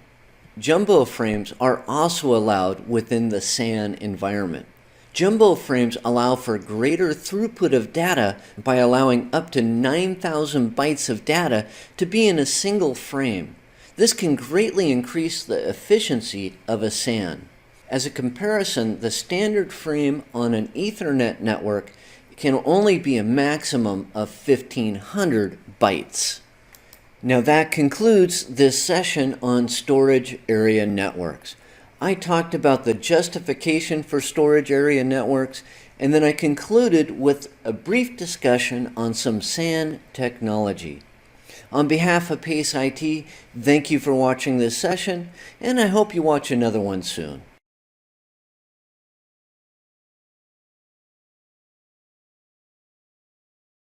Hello, I'm Brian Ferrill, and welcome to PACE IT's session on Basic Cloud Concepts. Today we're going to be talking about cloud classifications, and then we will conclude with different types of cloud computing. There's a fair amount of information to cover, so let's go ahead and dive right in. I will begin our session with a discussion about cloud classifications. Cloud computing is where the resources on the network are not actually physical in nature. They are provided to the end user virtually. Cloud computing can lead to a very fluid and dynamic environment, as the required resources are normally only provisioned or supplied as needed and are decommissioned or shut down once their use is done. Most often, these virtual resources are not owned by the company or user that uses them, but are provided by a service provider. While cloud computing is highly configurable and changeable, it does have some basic structures that are used in the classification of the type of cloud that is in use. The first classification of cloud computing that we're going to talk about is the public cloud. This is where systems can interact with services and devices within the public cloud and on public networks, like over the internet, and possibly with other public clouds. The public cloud is where the services that are provided are not just provided to a specific user, but are open for the public to purchase and use. Then there are private clouds. This is where systems only communicate with services and devices within a specific private cloud. A private cloud is essentially just that, private. The only users who have access to it are ones who are authorized to use it. The cloud classification can be hybrid. It can combine aspects of both the public and private clouds. And last up, there are community clouds. This is where cloud services are used by private individuals, organizations, or groups that have a common interest. Now let's move on to different types of cloud computing. Because of the nature of cloud computing, it is very configurable to the needs and desires of the purchaser of the cloud services. Purchasers have many options beyond the type of cloud services that they want to provision. They must also determine what type of service they are going to require, from the most basic of services to the most highly complex of services. The purchaser needs to have a plan going into cloud computing in order for it to be efficient and effective for them. So now let's move on to some of those services that cloud computing can offer. First up is software as a service. The end user purchases the rights to use an application or software without the need to configure the virtual servers that will deliver the application to them. It is usually delivered as a web app or web application, opened and used from within a web browser, but not always. If you have a subscription to Microsoft's Office 365, you are utilizing software as a service. Then there is platform as a service, or PaaS. The user is provided with a development platform for the creation of software packages without the need to configure the virtual servers and the infrastructure that delivers it. You are essentially renting server or computing power in order to develop your software packages. PaaS is more complex than software as a service. And finally, we have infrastructure as a service. This is where the end user is provided with access to virtual servers, configurable by the customer, and other virtual network resources. Their infrastructure is actually virtually provided to them. This creates a highly configurable environment in which customers can create the resources and the performance that they require. The end user supplies the software that's going to be used on the IaaS network, or they purchase it as an additional software as a service. As you could have guessed from that last statement, it's not uncommon for the type of cloud computing being utilized by an organization to be a mix. Some departments may rely upon and use infrastructure as a service, while the development team will only utilize a platform as a service. Part of the advantage of cloud computing is that the purchaser only needs to initialize and pay for resources as they are needed. In a private cloud situation, it is possible for an organization that is using it to actually own the cloud resources. If they do own the cloud resources, they may have it on-site, or they may pay to have those resources hosted off-site. That way they can offload the maintenance cost of maintaining those resources. Now that concludes this session on basic cloud concepts. I talked about different cloud classifications, and then I concluded with a brief discussion on types of cloud computing.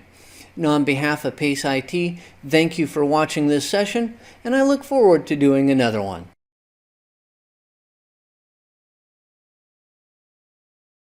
Good day, I'm Brian Ferrill, and welcome to PACE IT's session on implementing a basic network.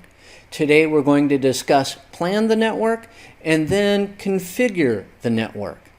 There's a fair amount of ground to cover, so let's go ahead and dive into this session. Of course, I'm going to begin with plan the network. So you need a simple small office, home office network? Great, just plug two PCs into a single hub and you have a very basic network. But does it achieve what you want? How do you know if you don't have a plan? A network plan is vital when implementing any network more complicated than the most very basic of networks. That plan should cover what you are hoping to achieve and how you are going to get there. In addition to your expertise, you are also going to need input from your end users. Nothing is quite so frustrating as delivering the network that you've planned and built and having the customer tell you that it is not what they wanted or needed. Let's talk about that network plan in a little bit more detail. The first thing that you should do is create a list of requirements. Now, in order to make that list, you need to define why the network is needed. That will help you to define what network features are required. Then you need to define the scope or size of the network. Once you have those, they will help to establish a budget to implement that network. Once you know why the network is needed and what features are required, then you can work on network design. In network design, you need to determine what equipment is needed to implement that network. Part of the design is also how the network will be organized and how shared resources will be placed on the network. When you're planning the network, something that you should also consider are compatibility issues. You need to know what standards are in use now and what standards will there be in the future. Included in those compatibility issues are, does any current equipment that is required need specific cabling or connectors in order to be installed? That is something that often gets overlooked. Your network plan also needs to deal with network cabling runs, your internal connections. How many node connections will be required and where? How will you plan for future expansion? That future expansion is more than likely going to require more internal connections. You should build in some tolerance for future expansion. Then you need to consider external connections. How will the network connect to the outside? Where will that WAN connection come into your building, and where will your equipment be placed so that it can reach those WAN connections? That is also part of the network equipment placement plan. Part of that plan also needs to consider if there is a wiring or equipment closet and where it's going to be located. If you do have a wiring or equipment closet, are there environmental considerations about placing the equipment in there? Is it too hot? Is it too cold? Is it too humid or is it too dry? You need to think about those things when you're placing your network equipment. Your plan should also cover how network security will be implemented. Are there specific types of firewall and placement considerations for those firewalls? Will virtual local area networks be required, and if so, how many? Also, how will your switch port security be implemented? All of these go into a successful network plan. Now let's talk about configuring the network. Here are some network configuration considerations for you. First up, how will your clients receive their Internet Protocol addresses, their IP addresses? Using static IP address configuration creates a higher level of security, but it's harder to manage.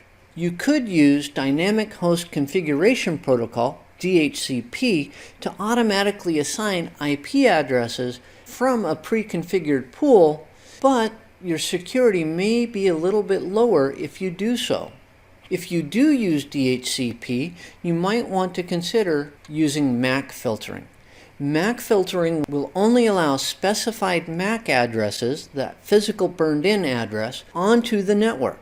It is an effective security measure, but kind of like static IP addressing, it can be difficult to control and manage, especially as the network grows. Something else to consider is that if a server will be hosted on the network that needs to be accessed from outside of that network, as in you're hosting a web server, then you're going to need a demilitarized zone, a DMZ. The DMZ is an area of the network in which outside connections are allowed while the internal network remains protected from that outside traffic. A DMZ will require a custom configuration of the firewall. In most implementations, 2 firewalls are used, but it's not necessary to use 2 firewalls. Talking about firewalls, firewall placement and configuration considerations are next. Most small office, home office WAN connection devices, as in their cable modems or DSL modems, include firewall services that are sufficient in most cases for those small, simple networks.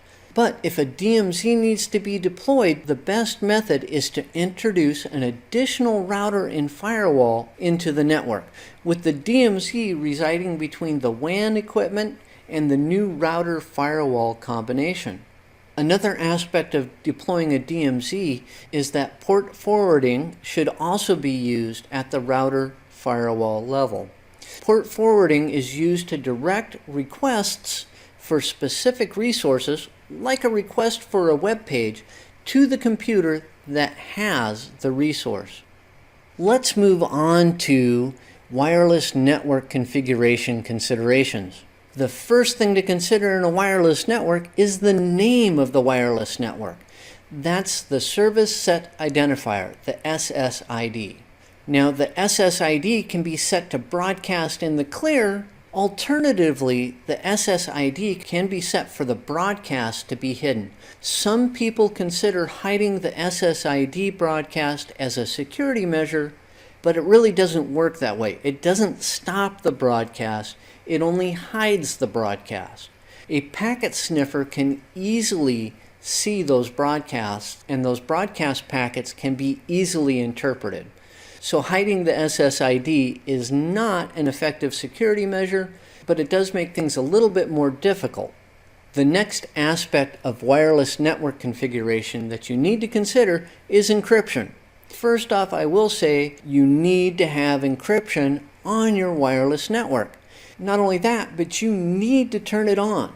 By default, wireless routers and wireless access points, WAPs, do not have encryption enabled.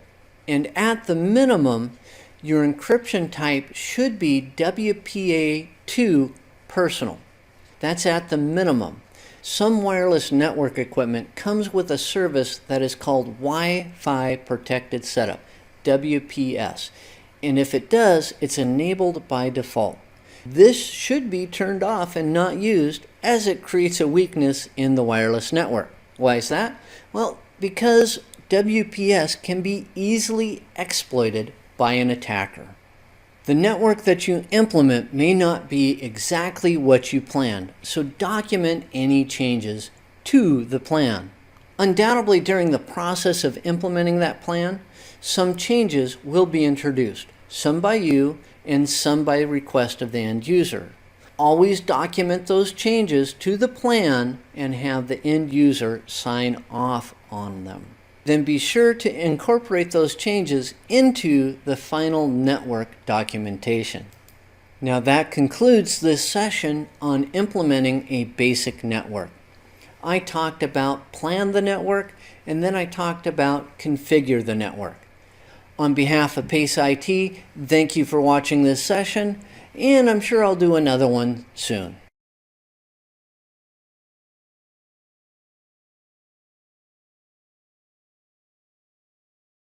Good day, I'm Brian Ferrill, and welcome to PACE IT's session on analyzing monitoring reports.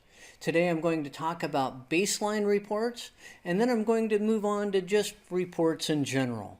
I have a fair amount of ground to cover, not a whole lot of time, so let's go ahead and jump into this session. And of course, I'm going to begin by talking about baselines. How do you know what constitutes good network performance and what indicates that an issue is about to happen? This is where baseline documentation comes into play. Baseline documentation provides a snapshot of the network when it is running efficiently, at least hopefully when it's running efficiently. Baselines are usually kept as a log file. At the minimum, baselines should be established on CPU utilization and network bandwidth utilization. You may also basemark other functions as you deem them to be relevant. Network administrators should perform periodic tests against the baseline to check to see if the baseline has changed. They will change over time. And in order for network administrators to know what constitutes good performance on their network, their baselines need to be current. You can use Window Performance Monitor to help establish the baselines for your network. Let's talk about some of the items that should be considered for baseline reports. First up is network device CPU utilization. Knowing the CPU utilization on a piece of equipment can help to determine when a network device is going to fail. If your CPU utilization is constantly at 100%, you know there's a problem. That problem may be that it's going to fail, or it may be that you need to install more network devices to take care of a growing network. But you won't really know that if you're not baselining the CPU utilization.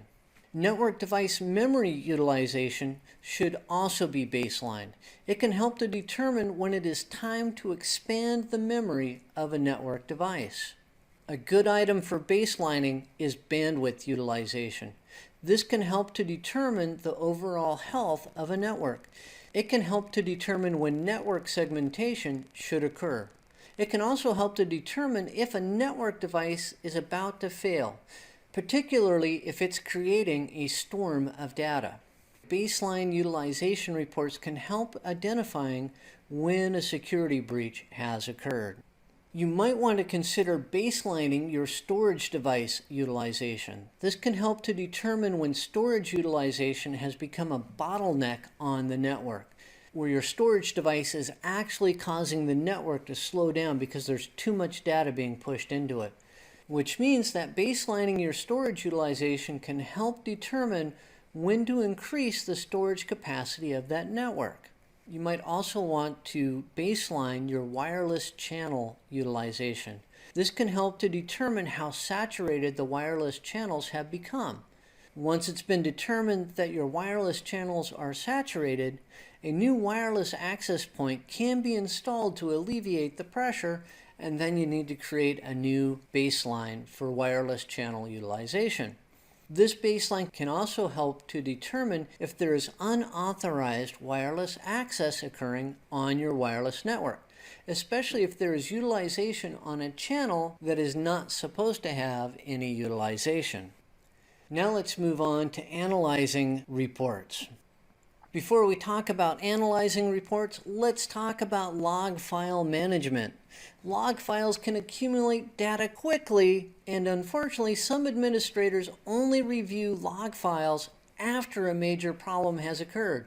In most situations, this is a case of too much information at the wrong time.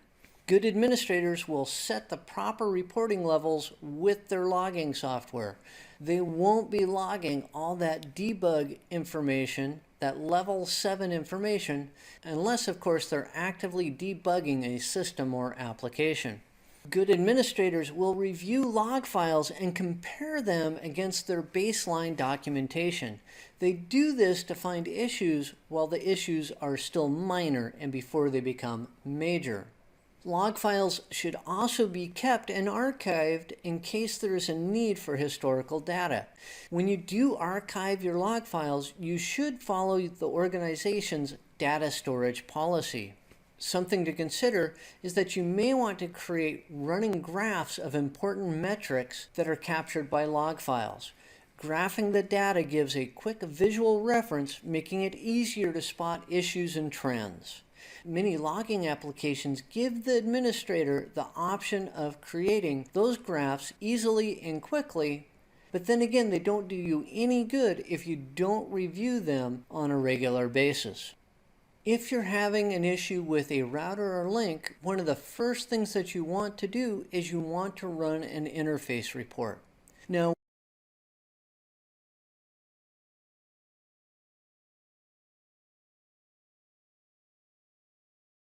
hello, I'm Brian Ferrill, and welcome to PACE IT's session on Network Monitoring, Part 1. Today we're going to be talking about the why of monitoring, and then we're going to talk about tools to monitor the network. There's a fair amount of ground to cover, so let's go ahead and jump into this session. I'm going to begin with the why of network monitoring. How do you know what is going on in your network? Is it healthy or is it about to crash? Network administrators really hate to be surprised by failures in their networks, especially ones that could have been foreseen and therefore kept from happening. How do they keep from being surprised? Well, they enact a plethora of procedures and tools to monitor their networks and to keep track of how those networks are behaving. They do this to reduce the surprise element. Now that we've covered the why of network monitoring, let's talk about tools that you can use to monitor the network. One of the main tools that network administrators use to monitor their networks are log files. All operating systems offer a means of viewing events that occur to that specific machine. That also includes networking equipment. There have been some applications that have been developed to monitor systems and networks that also generate log files, among other actions that they can take. Log files can be used to help pinpoint when a problem occurred and to help narrow down the possible causes of that problem. Log files can also be used to help create a baseline of network behavior so that you know what to expect from your network. Log files can usually be classified as being systems logs, general logs, or history logs. As a general rule, log files are an after-the-fact means of monitoring the network, and they're not very good at real-time analysis. That's partially due to the sheer amount of information that log files can generate. It's just too difficult to keep track of that in real time. Now let's talk about some specific logging tools that you can use. The first one that I'm going to talk about is Event Viewer. It's not really a log file in itself. It comes with Windows Server and most other Windows operating systems, and this tool can be used to review Windows log files. The most important log files that you can view from Event Viewer are application, security, and systems logs. Application logs contain events that are triggered by the actions of an application.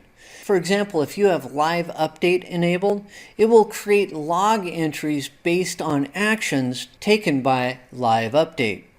Then there are security logs. These contain events that are triggered by security events. For example, some logs are created for successful and unsuccessful logon attempts. Then there are systems logs. These contain events triggered by Windows systems components. For example, it will create an entry for when a driver starts or fails to start. In either situation, a log entry will be created. Now let's talk about a non-Microsoft log, and that would be syslog. Syslog was developed in the 1980s, and it provides devices that normally would not be able to communicate with a means of delivering performance and problem information to systems administrators. This permits there to be separation between the software that generates the message, the storage of that message, and the software that analyzes the generated message. This separation of function allows syslog to be highly configurable and has allowed it to continue to be a vital tool for monitoring networks even today. As a matter of fact, The Internet Engineering Task Force, the IETF, liked syslog so much that they standardized it in 2009. Syslog can generate log messages based on the types of services that are running, and it includes a severity level that ranges from 0, the most severe, up through 7, the least severe. Syslog can generate a lot of log messages. Most network administrators configure it so that they only get alerted when a minimum severity level has been reached.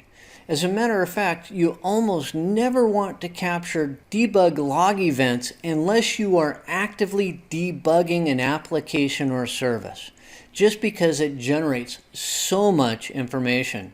Syslog can be configured so that network administrators receive their alerts via text message or SMS message, or by email, or they may even receive a voicemail message. While syslog is a cool tool, it's not the only one that's out there. There's also Simple Network Management Protocol, SNMP. SNMP is an application layer protocol used to monitor and manage a network's health. Network or systems administrators configure monitors, these are often called traps, on devices that view the operation of a specific item. As in, is that router's interface up or is that router's interface down? The monitors periodically communicate with a Network Management Station, or NMS, through GET messages, that's GET messages, that the NMS sends out. The response from the monitors is stored in a Management Information Base, or MIB, which is a type of log file. The administrator can custom configure the monitors with set messages sent from the Network Management Station. When an event occurs, as in the interface goes down, the trap is tripped and the event is logged. SNMP, just like syslog, can be configured to just log the event, or it can be configured to contact the network administrator.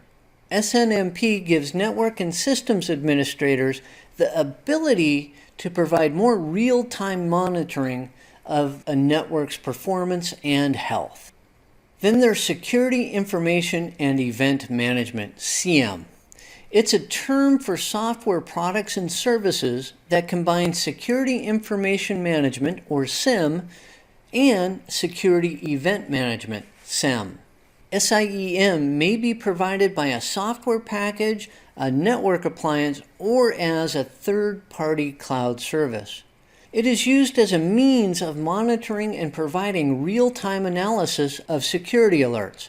That is an example of the Security Event Management function, the SIEM function.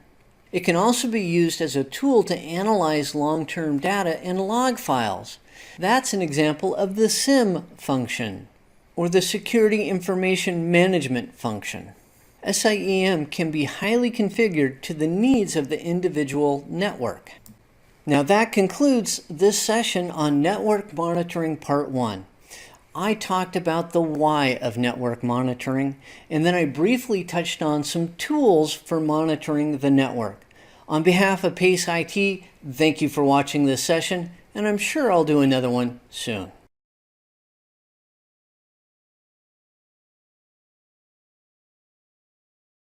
Hello, I'm Brian Ferrill, and welcome to PACE IT's session on Network Monitoring Part 2.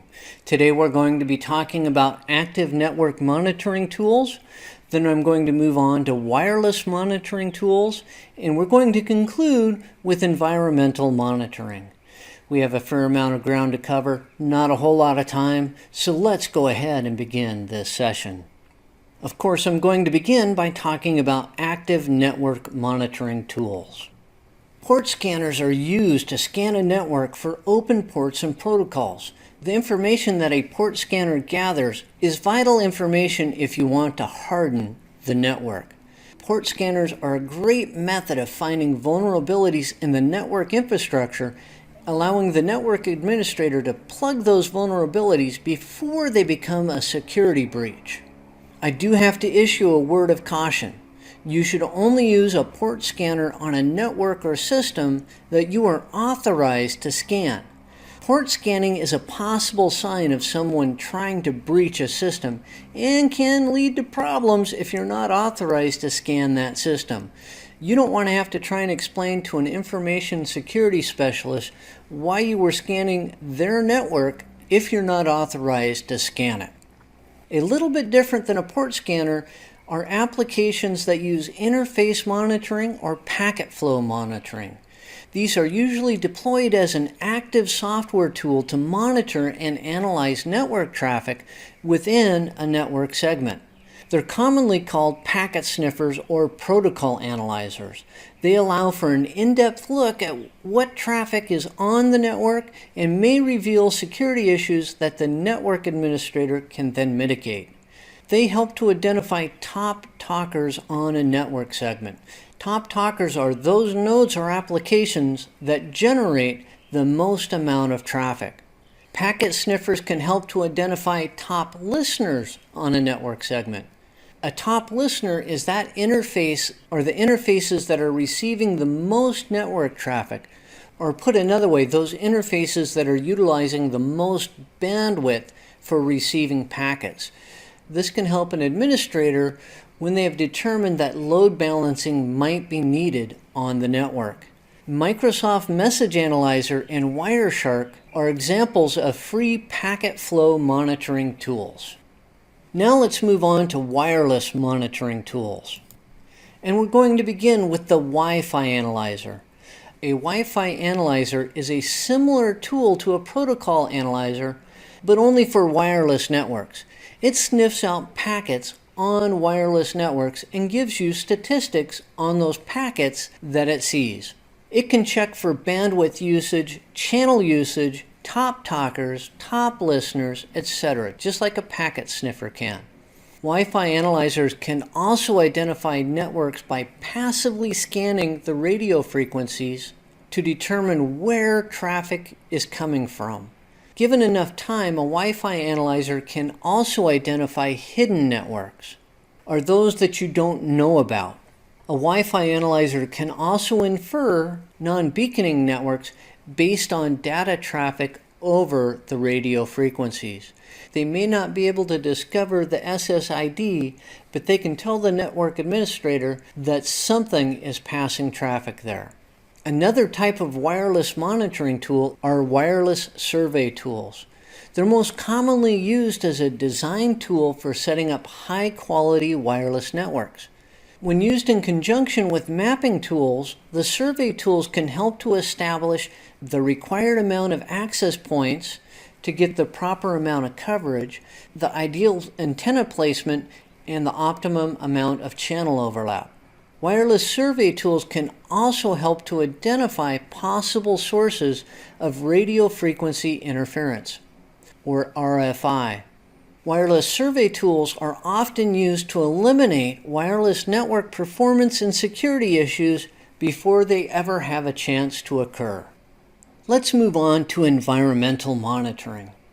A network's health can be affected by more than just a network interface failing or a possible security breach. Network and systems administrators also need to be concerned about environmental factors. Some of those factors include the quality and quantity of electrical power being supplied to their equipment, and the amount of heat in the rooms that equipment is kept, and also with that, the humidity level.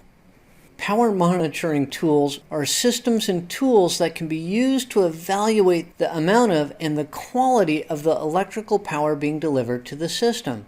They're often deployed with or alongside an uninterruptible power supply, or UPS.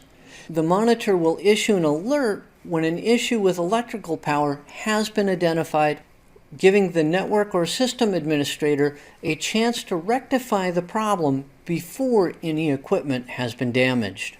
All electrical components are designed to operate within a specific heat range. Not only are they designed to operate within that heat range, but all electrical equipment will generate some heat while they're in operation. And the harder that equipment works, the more heat they will generate. This is where heat monitors come into play. The heat monitor allows an administrator to control the temperature levels before they become an issue. Humidity is another item that network administrators need to keep in mind.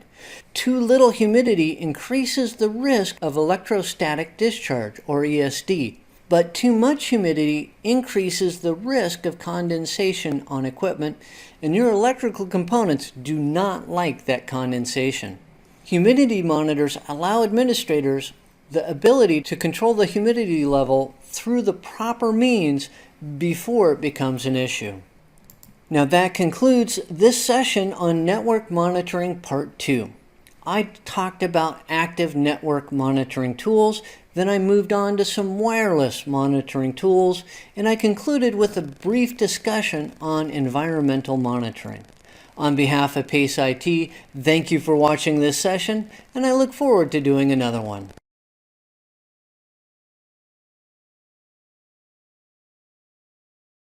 Good day, I'm Brian Ferrill, and welcome to PACE IT's session on Supporting Configuration Management, Part 1. Today I'm going to be talking about what configuration management is, and then I'm going to discuss some documentation. With that, let's go ahead and jump into this session. First up is configuration management. Why do we need configuration management? Because even fairly small modern networks can get very complex very fast. Configuration management, or CM, is a discipline that is used to evaluate, coordinate, approve, deny, or implement change in or to an IT system. Configuration management plays a vital role in any network beyond the most simplistic of small office, home office networks. It helps to ensure that the network runs efficiently and smoothly. Network administrators and support staff will play a vital role in developing and implementing any CM system or process. Now that you know what configuration management is, let's talk about documentation. Documentation plays a key role in any configuration management system that gets developed. In the CM process, documentation is used to help evaluate and plan proposed changes. Documentation is also used to help in asset management, network maintenance, and vendor evaluations. The documentation that is created will depend upon the complexity of the systems under consideration. However, even if your organization doesn't implement a true CM style, some documentation should still be kept to reduce the burden on network personnel and to ease administrative management of the network. Some of the documentation that should be kept include policies and procedures. Policies are a set of guidelines that establish how the network is to be configured and operated. They also set the expected behavior of the people within the organization. As a general rule, policies are put into effect at the mid to upper management level. Procedures, on the other hand, are a set of documents that detail how the policies are to be implemented. As a general rule, procedures are set by the management of the level that's affected by the policy, and they get down to the step-by-step process of how to do things. Asset management documentation should also be maintained. This covers a broad category of documentation that's often used to help in the change management process.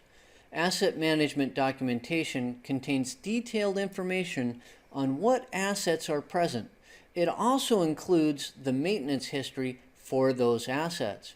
This documentation is often used to help track update and upgrade cycles. Physical network diagrams should also be kept. These are a map or diagram of all network devices and how they connect. A physical network diagram specifies the cabling, connectors, and physical cabling runs. It will also include cable management documentation, which is considered a subcategory of the physical network diagram.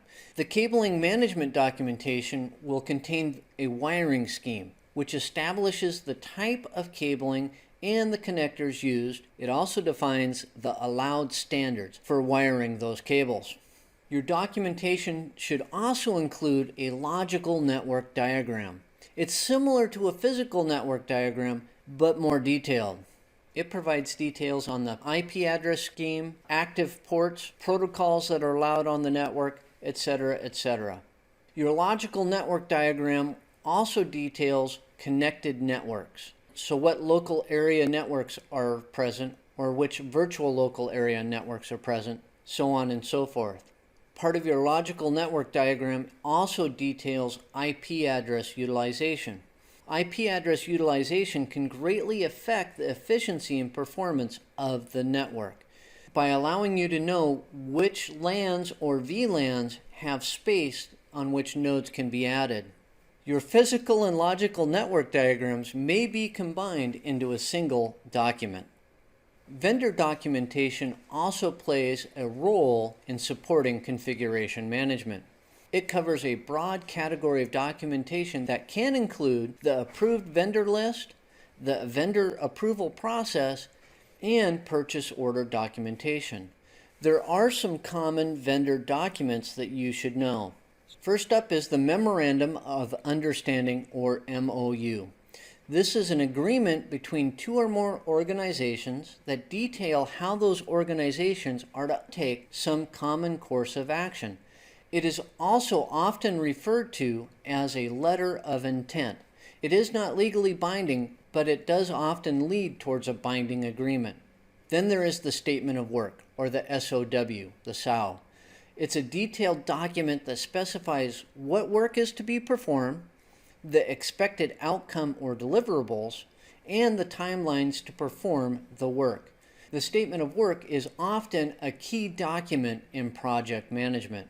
Included in some vendor documentation is a Master License Agreement, or MLA. This is a legal agreement between two entities in which one agrees to pay the other for the use of a specific piece of software or software package for a specific period of time. Often, instead of being called a Master License Agreement, it is referred to as just a license agreement. Last up is the Service Level Agreement, or SLA. It details the allowable amount of response time the vendor has to resolve an issue or problem. Most commonly, it is associated with a service contract. That concludes this session on Supporting Configuration Management Part 1. I talked about configuration management, and then I moved on to documentation. On behalf of PACE IT, thank you for watching this session, and I look forward to doing another one.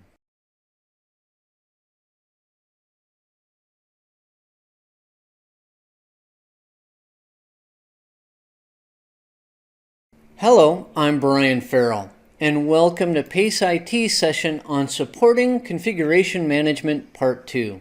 Today I'm going to be talking about backups, and then we will conclude with a brief discussion on Bring Your Own Device. And with that, let's go ahead and begin this session. I will begin by talking about backups. Backups are an essential part of any configuration management system. That's because small changes in a network device's configuration can introduce unexpected consequences into that network. In addition, there is always the possibility of a failure of a key component, which can lead to the loss of data or functionality. Backups play a key role in recovering from unexpected consequences or from the failure of a key component. Backup schedules must be implemented, and periodic tests should be conducted to ensure that the backup process is working. There's nothing worse than installing a backup and finding out that you really backed up nothing. There are three basic types of backups. There is the full backup. All data on the targeted system is backed up. This is the slowest backup method with the highest storage requirements, but it does lead to the fastest recovery method. When recovering using a full backup, it only requires the last full backup file. Then there's the incremental backup. With this type, only new or modified files are backed up. This is the fastest backup method with the lowest storage requirements, but it also leads to the slowest recovery method. The recovery process with incremental backups requires the last full backup file in all of the incremental backup files. The middle ground is the differential backup. Only data that is changed since the last full backup is saved. The time to backup is moderate, and it requires a moderate amount of storage, but it also is the middle ground on the length of time for recovery. The recovery process requires the last full backup file and the last differential backup file.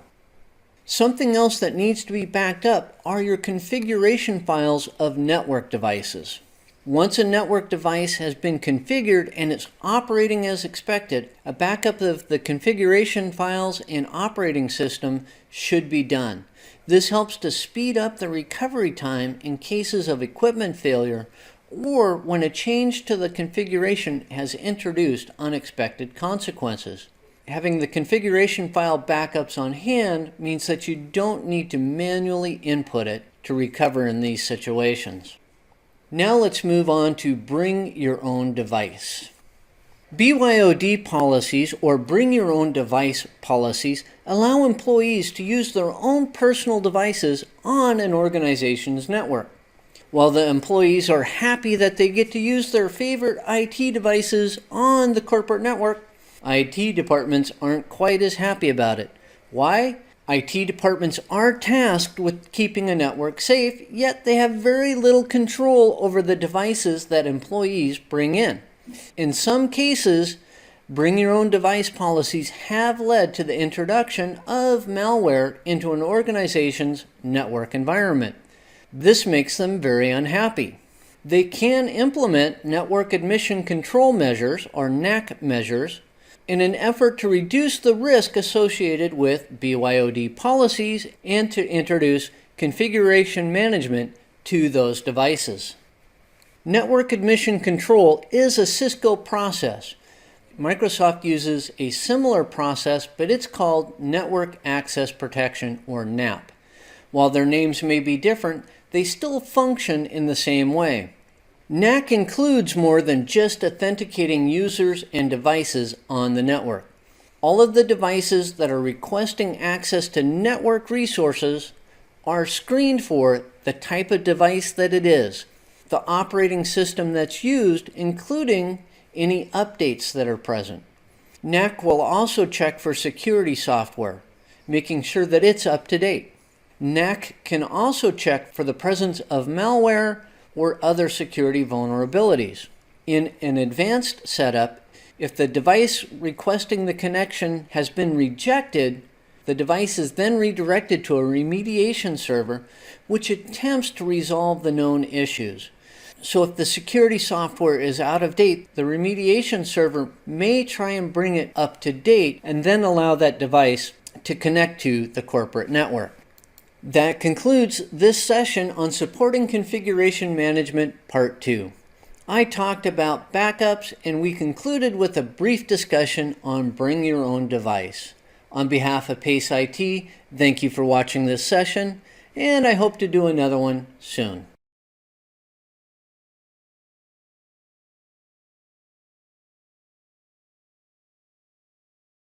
Good day, I'm Brian Ferrill, and welcome to PACE IT's session on the importance of network segmentation. Today we're going to discuss the OSI model and segmentation, and then we're going to conclude with reasons for segmentation. And with that, let's go ahead and begin this session. We will begin by talking about the OSI model and segmentation. So what is segmentation? Well, it's taking a single network or system and breaking it into smaller discrete units. This can be achieved physically or logically. There are many reasons why you might want to segment a network. Some of them could include to ease administrative tasks, to achieve performance gains, to increase security, or to comply with regulations. As I mentioned earlier, segmenting a network can be achieved physically or logically. And either way, it involves different levels of the OSI reference model. It can be achieved at layer 1, the physical layer. This is taking a single network and making it into more than one network through the use of cable runs and equipment. This is the most extreme example of network segmentation. Not only is this the most extreme example of segmentation, but it's also an example of physically segmenting a network. You can also segment a network logically at the data link layer, which is layer 2, or at the network layer, which is layer 3 of the OSI model. This is taking a single network and making it into more than one by logically dividing the network. The logical segmentation of a network takes the least amount of physical resources to achieve it. Now let's move on to reasons for segmentation. First up is compliance. Some rules and regulations require that certain data be kept separate and secure, as in the Payment Card Industry Data Security Standard, or PCI DSS. This requires that you keep customer information separate and secure from normal business information. Segmentation allows for the regulated data to flow across its own network, keeping it more secure. Another reason for segmentation would be for network performance optimization. As a network increases in size, the amount of data that flows through them usually increases. This can slow down the performance of the network. Segmentation breaks the larger network into smaller units, which can lead to an increase in performance on those segments. Related to network performance optimization is the creating of high-performance networks. Some applications require more bandwidth in order to perform at the desired higher level. Voice over IP, video teleconferencing, and media nets, which are all examples of streaming services, all perform better when they are on their own network segments. A major reason for network segmentation is to separate private from public networks. Organizations often allow the public to access the internet from their locations. These are places that offer free Wi-Fi. Segmentation allows this traffic to be kept separate from the private corporate traffic. Then there are legacy systems. Some organizations use systems that are considered critical to their operation, but are not capable of residing on modern networks. Segmentation allows the legacy system to reside on its own subnet and network without compromising its performance or the performance of the rest of the network. Then there are testing labs. The lab can be used to test new applications, operating systems, update patches, so on and so forth. If these tests occur on the main network, it is possible that this testing could inject a problem into the main system. Segmentation allows for the testing to occur in a secure, easily controllable environment. And finally, there's security. One of the main reasons for performing network segmentation is for security purposes. Segmentation allows network and systems administrators to more easily control the flow of data between systems. Segmentation also allows network and systems administrators to more easily control access to network resources, therefore creating more security. An example of segmentation for security would be honey nets. These are network segments that are created with the sole purpose of attracting any network attacks through the use of multiple honey pots. Honey pots are systems that are configured to be attractive to network attackers, helping to draw attackers away from the main network systems and into the honey net. The network segment of honeypots allows the main network to remain secure and gives network administrators an opportunity to study an attack, including the methods of entry, so that countermeasures can be developed to prevent future breaches. A system that should be segmented are SCADA systems, or Supervisory Control and Data Acquisition Systems.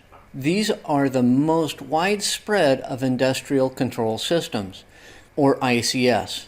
The industrial control system uses coded signals over communication channels to provide control of remote equipment. They're commonly used in industrial applications to monitor and control systems. Utilities often use SCADA systems to control their operations through the use of DCS networks. that is a distributed control system network. The DCS allows for the control of multiple SCADA systems from a single location. The Stuxnet virus was originally designed to attack SCADA systems and can spread through the DCS, leading to more damage from the virus. Segmentation of the distributed control system can limit the amount of damage caused by such a virus attack on industrial processes. Now that concludes this session on the importance of network segmentation. We talked about the OSI model and segmentation, and then I concluded with reasons for network segmentation. Now on behalf of PACE IT, thank you for watching this session, and I hope you watch another one soon. Good day, I'm Brian Ferrill, and welcome to PACE IT's session on applying patches and updates. Today we're going to discuss patches and updates, and then we're going to conclude by talking about upgrading versus downgrading. There's a fair amount of ground to cover, so let's go ahead and begin this session. And of course, we're going to begin by talking about patches and updates. Today's modern operating systems are very complex and are composed of tens of millions of lines of code. Even your network devices and appliances are very complex and have complex software packages and configurations. This complexity of the modern operating system has led to the necessity for updates, patches, and hotfixes. These are used to add features, fix bugs, and repair security holes as they become known.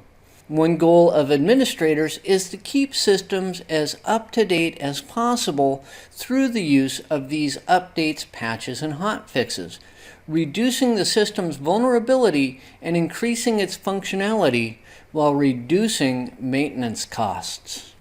A patch is a small section of code that is used to either increase functionality or fix a problem within a software package.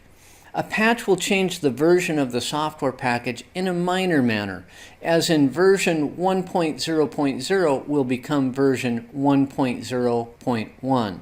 An update is a larger section of code that is used to either increase functionality or fix problems within a software package that become known after production. An update will change the version of the software in a more major manner, as in version 1.0.0 will become version 2.0.0. Or, using a Microsoft example, Windows 8.0 became Windows 8.1. A hotfix, which can also be called a vulnerability patch, is similar to a patch, but it is actually smaller than a patch. They are designed to be deployed to fix a very specific issue within an operating system or other software package. Hotfixes are usually issued to fix security problems that become discovered after the software package has been produced. A service pack is a cumulative Windows update package that contains all patches, updates, and hotfixes between 2 points of time. Microsoft releases service packs as a method of easing the installation of an operating system, helping to keep it current. You install the operating system and then you install the service pack. That way you don't have to download and install every patch, update, and hotfix. In most cases, it is possible to automate the patch and update process through registering the product with the vendor who created it. Microsoft's operating systems can be set to automatically check for updates, and it will download and install them if you configure it that way. Most hardware vendors offer the same type of service for firmware and drivers. In most cases, these services can also be set to just inform the system of the availability of patches and updates, allowing administrators to manually download and install them. In a production setting, all patches and updates should be installed and tested in isolation, as in on a test system in a testing lab, before they are installed on vital production equipment. This reduces the chances that a patch or update will bring down a system that is functioning all right but is in need of the patch or update. Now let's discuss upgrading versus downgrading. Quite often, it is highly desirable to install the latest patches and updates in order to keep systems running efficiently. However, sometimes issues arise with the installation of a patch or update, leading to problems that were not caught during the testing phase. This is where backups and downgrading come into play. Backup copies of all systems and configuration files should be maintained in order to downgrade or roll back to the previous version for when a problem occurs during the deployment of a patch or upgrade. Being able to roll back to a prior version is often easier and more efficient than trying to resolve a problem that was introduced with an update. Administrators should keep backup copies that include the base package of the operating system or software package, a backup of the system before the patch was installed, and a backup of the system after the patch was installed. All of these backups should be kept and maintained as per your organization's policy. Now that concludes this session on applying patches and updates. We started by discussing patches and updates and then concluded with a brief discussion on upgrading versus downgrading. On behalf of PACE IT, thank you for watching this session, and I'm looking forward to doing another one.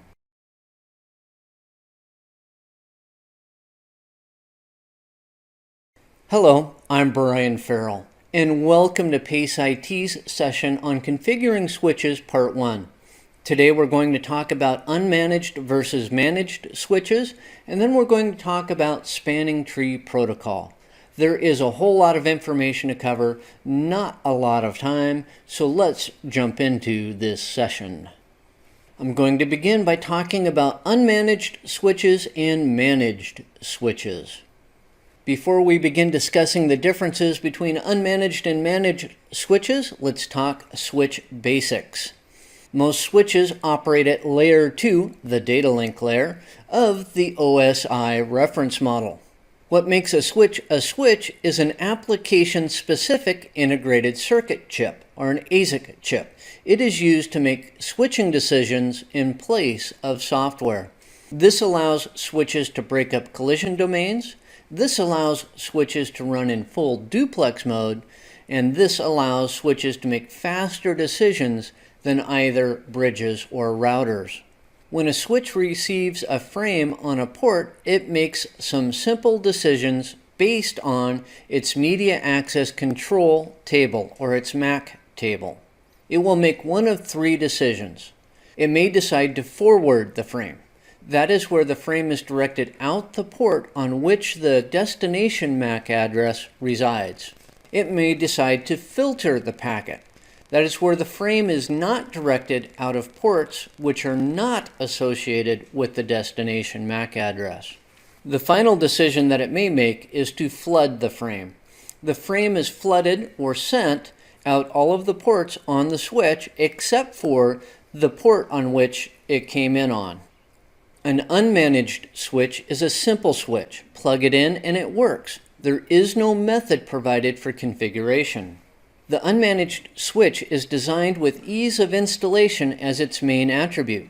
Managed switches, on the other hand, can be configured through either the command line or a browser-based interface. Managed switches provide for a high degree of network customization and control. A managed switch can also be set up so that an administrator can monitor its performance remotely and use protocols such as SNMP to make some modifications to its configuration. Now let's move on to spanning tree protocol. Spanning tree protocol is a loop avoidance technology. A switching loop can occur on networks where there are multiple paths to reach destination MAC addresses. Digital Equipment Corporation created the Spanning Tree Protocol, or STP, to reduce the possibility of switching loops. The switches elect a root bridge to control the switched network. The switches will shut down ports that are not the best path to the root bridge, thus reducing the risk of loops. No network traffic can flow until after the STP process has taken place and a stable state has been achieved. This stable state is called convergence, and it can take a significant amount of time with STP, up to 50 seconds. After convergence, the STP selected switch ports send out Bridge Protocol Data Unit packets, or BPDU packets, to help maintain the stable state. All switch ports in an STP-enabled network can be in one of 5 states. First off, there is the disabled state. That is where the port is administratively shut down. It's not receiving packets, it's not sending packets, it's just completely disabled. Then there's the blocking state. In this state, the port will not forward packets, but it's still receiving BPDU packets and will drop all other frames. Then there's the listening state. In this state, the port will not forward packets, but listens to BPDU packets to make sure that no loops can occur in preparation for the next state. Then there's the learning state. In this state, the port will not forward packets, but it is learning all of the paths in the network. It is populating its MAC address table in preparation for the next state. The last state in spanning tree protocol is the forwarding state. In this state, the port will forward and receive all packets that are flowing across the network that are directed to that port. The IEEE liked STP so much that it created the 802.1d standard. This is their version of STP. All modern Layer 2 switches run the 802.1d standard by default. The slow convergence time of the 802.1d standard led to the creation of Rapid Spanning Tree Protocol, or RSTP, which is also known as the IEEE 802.1w standard. RSTP has a much faster convergence time than 802.1d. With RSTP enabled on all switches, a network can achieve its stable state in approximately 5 seconds. That's a whole lot faster than the up to 50 seconds with the 802.1d standard. But RSTP is not turned on by default on Layer 2 switches. It must be enabled by an administrator. Instead of 5 possible port states, RSTP defines 3 possible port states. The first of these states is discarding. In this state, the port may be administratively disabled, or it may be in a blocking mode or listening mode. The next state is learning. In this state, the port is populating its MAC address table in preparation for forwarding packets. And the final state is forwarding. In this state, the port is actively forwarding packets. Now that concludes this session on configuring switches Part 1. I talked about unmanaged versus managed switches, and then I had a brief discussion on spanning tree protocol. On behalf of PACE IT, thank you for watching this session, and I look forward to doing another.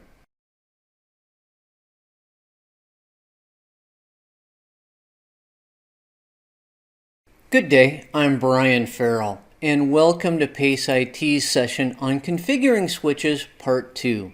Today we're going to discuss installation considerations, and then we're going to move on to configuring the switch port. There's a fair amount of ground to cover, so let's go ahead and dive into today's session. Of course, I'm going to begin with installation considerations. The first installation consideration is whether or not you need a managed or unmanaged switch. The business or enterprise network is more complex than the small office, home office network. A SOHO network may be able to get by with using one or more unmanaged switches and still operate adequately. But once beyond the level of a SOHO, more thought and planning is required, as unmanaged switches are no longer up to the job. You are going to need managed switches. There are multiple issues to consider when installing a managed switch, and it is wise to plan for those in advance to save both time and frustration in setting up a network. One of the first things to consider is if there will be VLANs, virtual local area networks.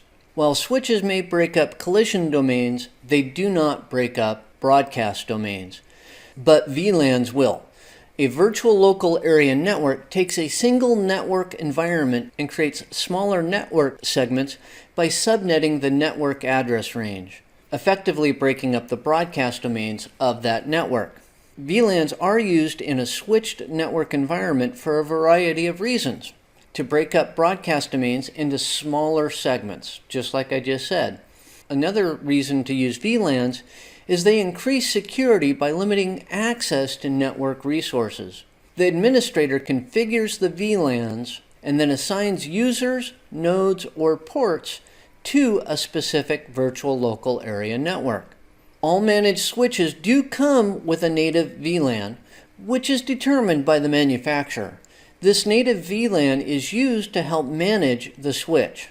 VLAN traffic is allowed to cross switch ports as long as the VLAN information matches. So VLAN 2 can send traffic to VLAN 2, but VLAN 2 cannot send traffic to VLAN 3.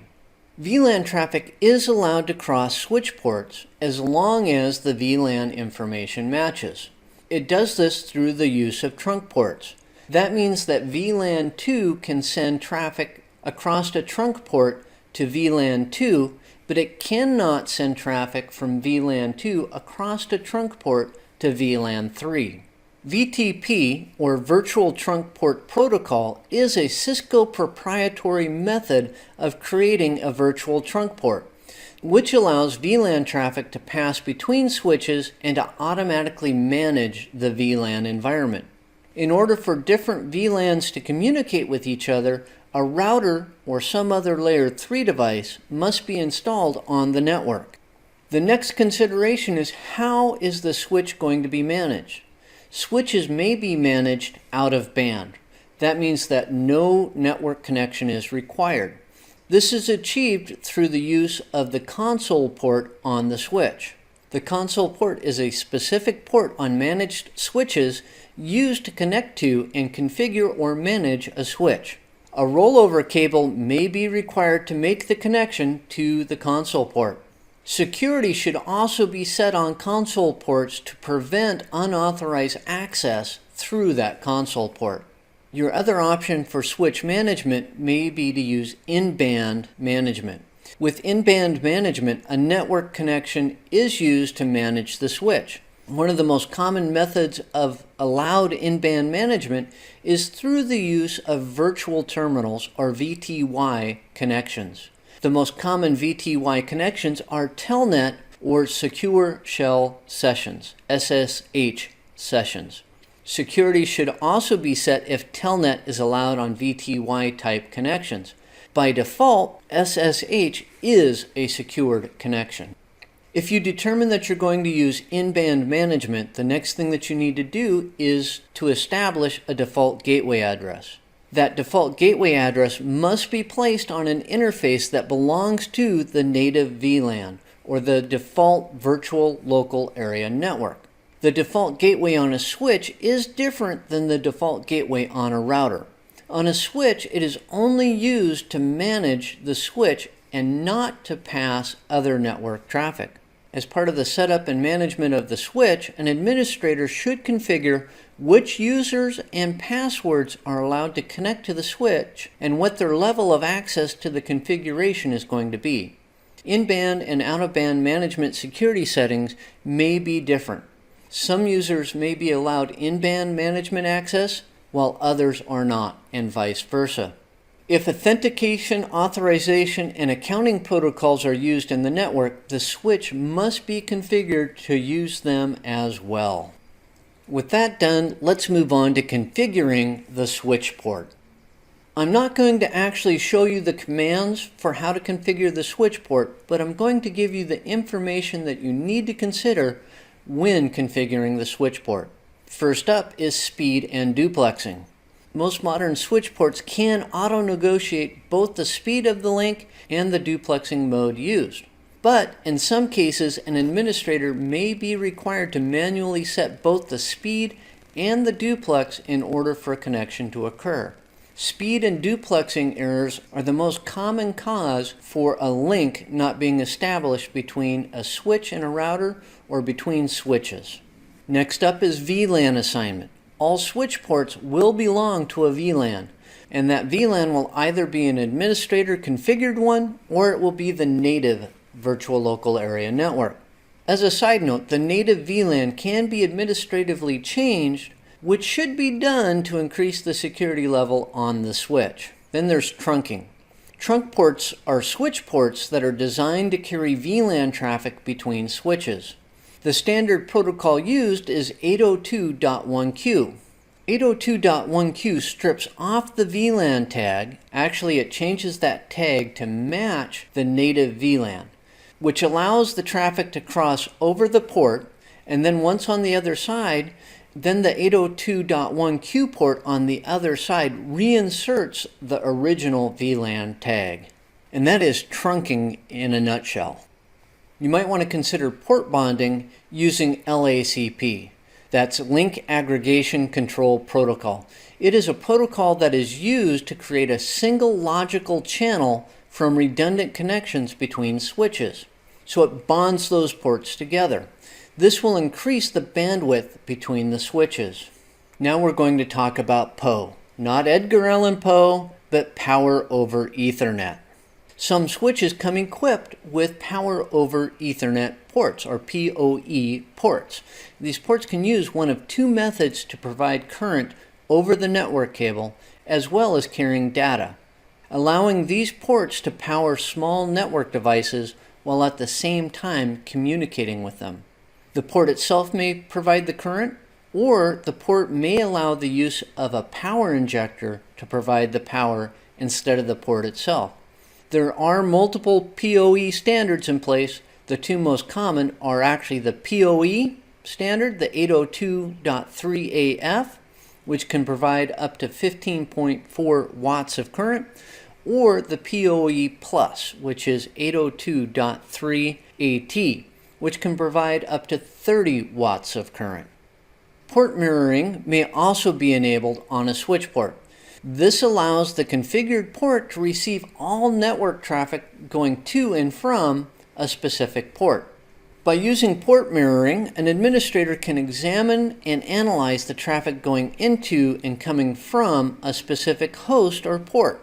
Port mirroring is most often used in conjunction with a packet analyzer, also known as a packet sniffer or network sniffer.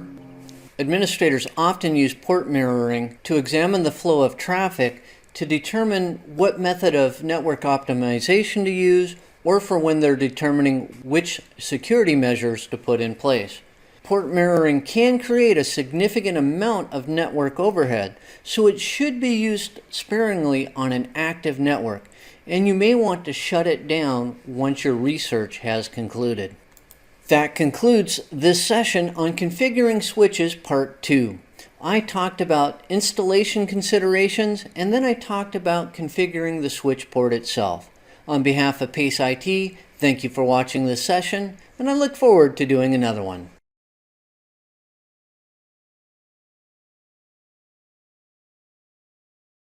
Hello, I'm Brian Ferrill, and welcome to PACE IT's session on Wireless LAN Infrastructure Part 1. Today I'm going to give an introduction to wireless network standards, then I'm going to move on to antenna technology, and we will conclude with wireless access points. There is a whole plethora of information to impart, not a lot of time, so let's go ahead and begin this session. I'm going to begin by giving an introduction to wireless network standards. To talk about the standards, I need to introduce you to the IEEE 802.11 specifications. These are a set of specifications that deal with the data link layer and the physical layer of the OSI reference model. These establish how wireless network communication can occur. The 802.11 standard specifies the use of unlicensed radio frequency bands as the carrier for network traffic. It also specifies that network communication will be half duplex in nature. and that it will be implemented using carrier sense multiple access with collision avoidance, or CSMA-CA. Carrier sense multiple access with collision avoidance technology requires that devices only transmit data when no other data transmission signal is present on the carrier wave. Now, the 802.11 standards have been amended over time to become our common standards that we see today. These standards include the 802.11b wireless standard. It was commercially released in 1997 and operates within the 2.4 gigahertz Industrial, Scientific, and Medical, or ISM, radio frequency band.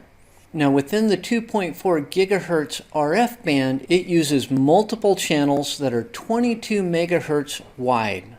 There are 11 separate channels, of which only 3 do not overlap. 802.11b has a theoretical throughput of 11 megabits per second, and it is compatible with the 802.11g and N standards. Then there's 802.11a. It was also commercially released in 1997 and operates within the 5 gigahertz unlicensed National Information Infrastructure, or U-NII, radio frequency band. It offers up to 23 separate channels that offer a bandwidth of 20 megahertz each. None of the channels overlap. 802.11a has a theoretical throughput of 54 megabits per second. It is not compatible with any other standard. 802.11g was commercially released in 2003 and operates within the 2.4 gigahertz radio frequency band, just like 802.11b. It also offers a bandwidth of 20 megahertz on 11 separate channels.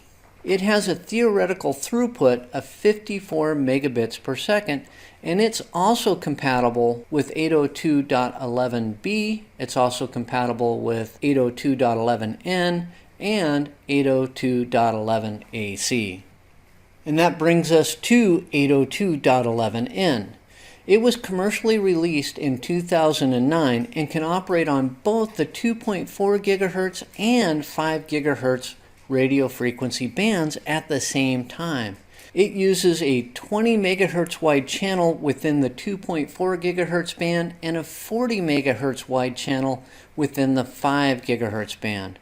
It has a theoretical throughput of 600 megabits per second through the introduction of multiple input and multiple output MIMO technology and beamforming.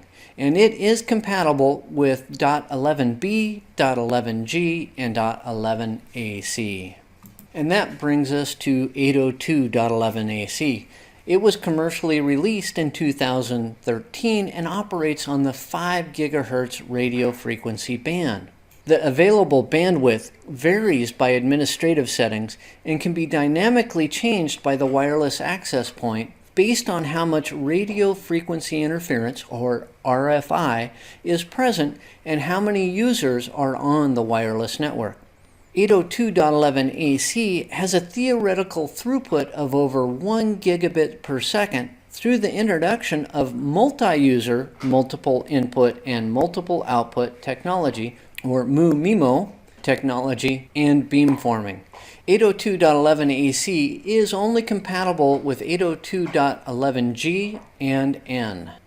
So why broadcast a wide signal to a specific device when it's possible to target that device specifically? This is the question that beamforming answered. Once a device makes a connection to an access point that is capable of beamforming, the AP will auto-tune its antenna and transmitter to more specifically target the device when communication occurs. This can reduce RFI and increase throughput on the wireless local area network. While 802.11n allowed for beamforming, it was not a standardized option until the implementation of 802.11ac. Since we've covered the standards, let's move on to antenna technology. First up, the basics. Antennas are used to broadcast and receive radio frequency signals, and they fall into two basic categories. There are omnidirectional antennas, which are designed to broadcast and receive signals in all directions. Then there are unidirectional antennas, which are designed to broadcast and receive signals in a specific direction. Antenna placement and type of antenna will have an impact on wireless local area network performance. Both MIMO and MU-MIMO are technologies that allow for more than one spatial stream to be transmitted and received by a single device through the use of multiple antennas.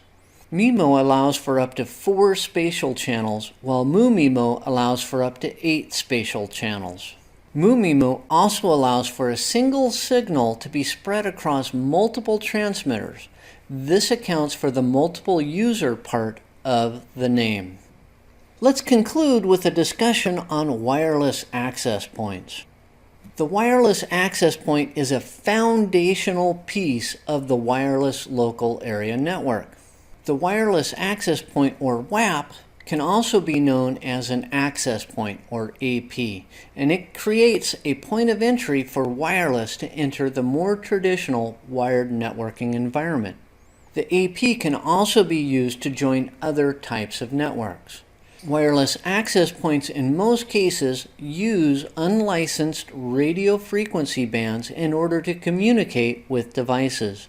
One or more antennas are used in order to radiate and receive radio frequency signals in a half-duplex manner. Wireless routers are common in the small office, home office environment.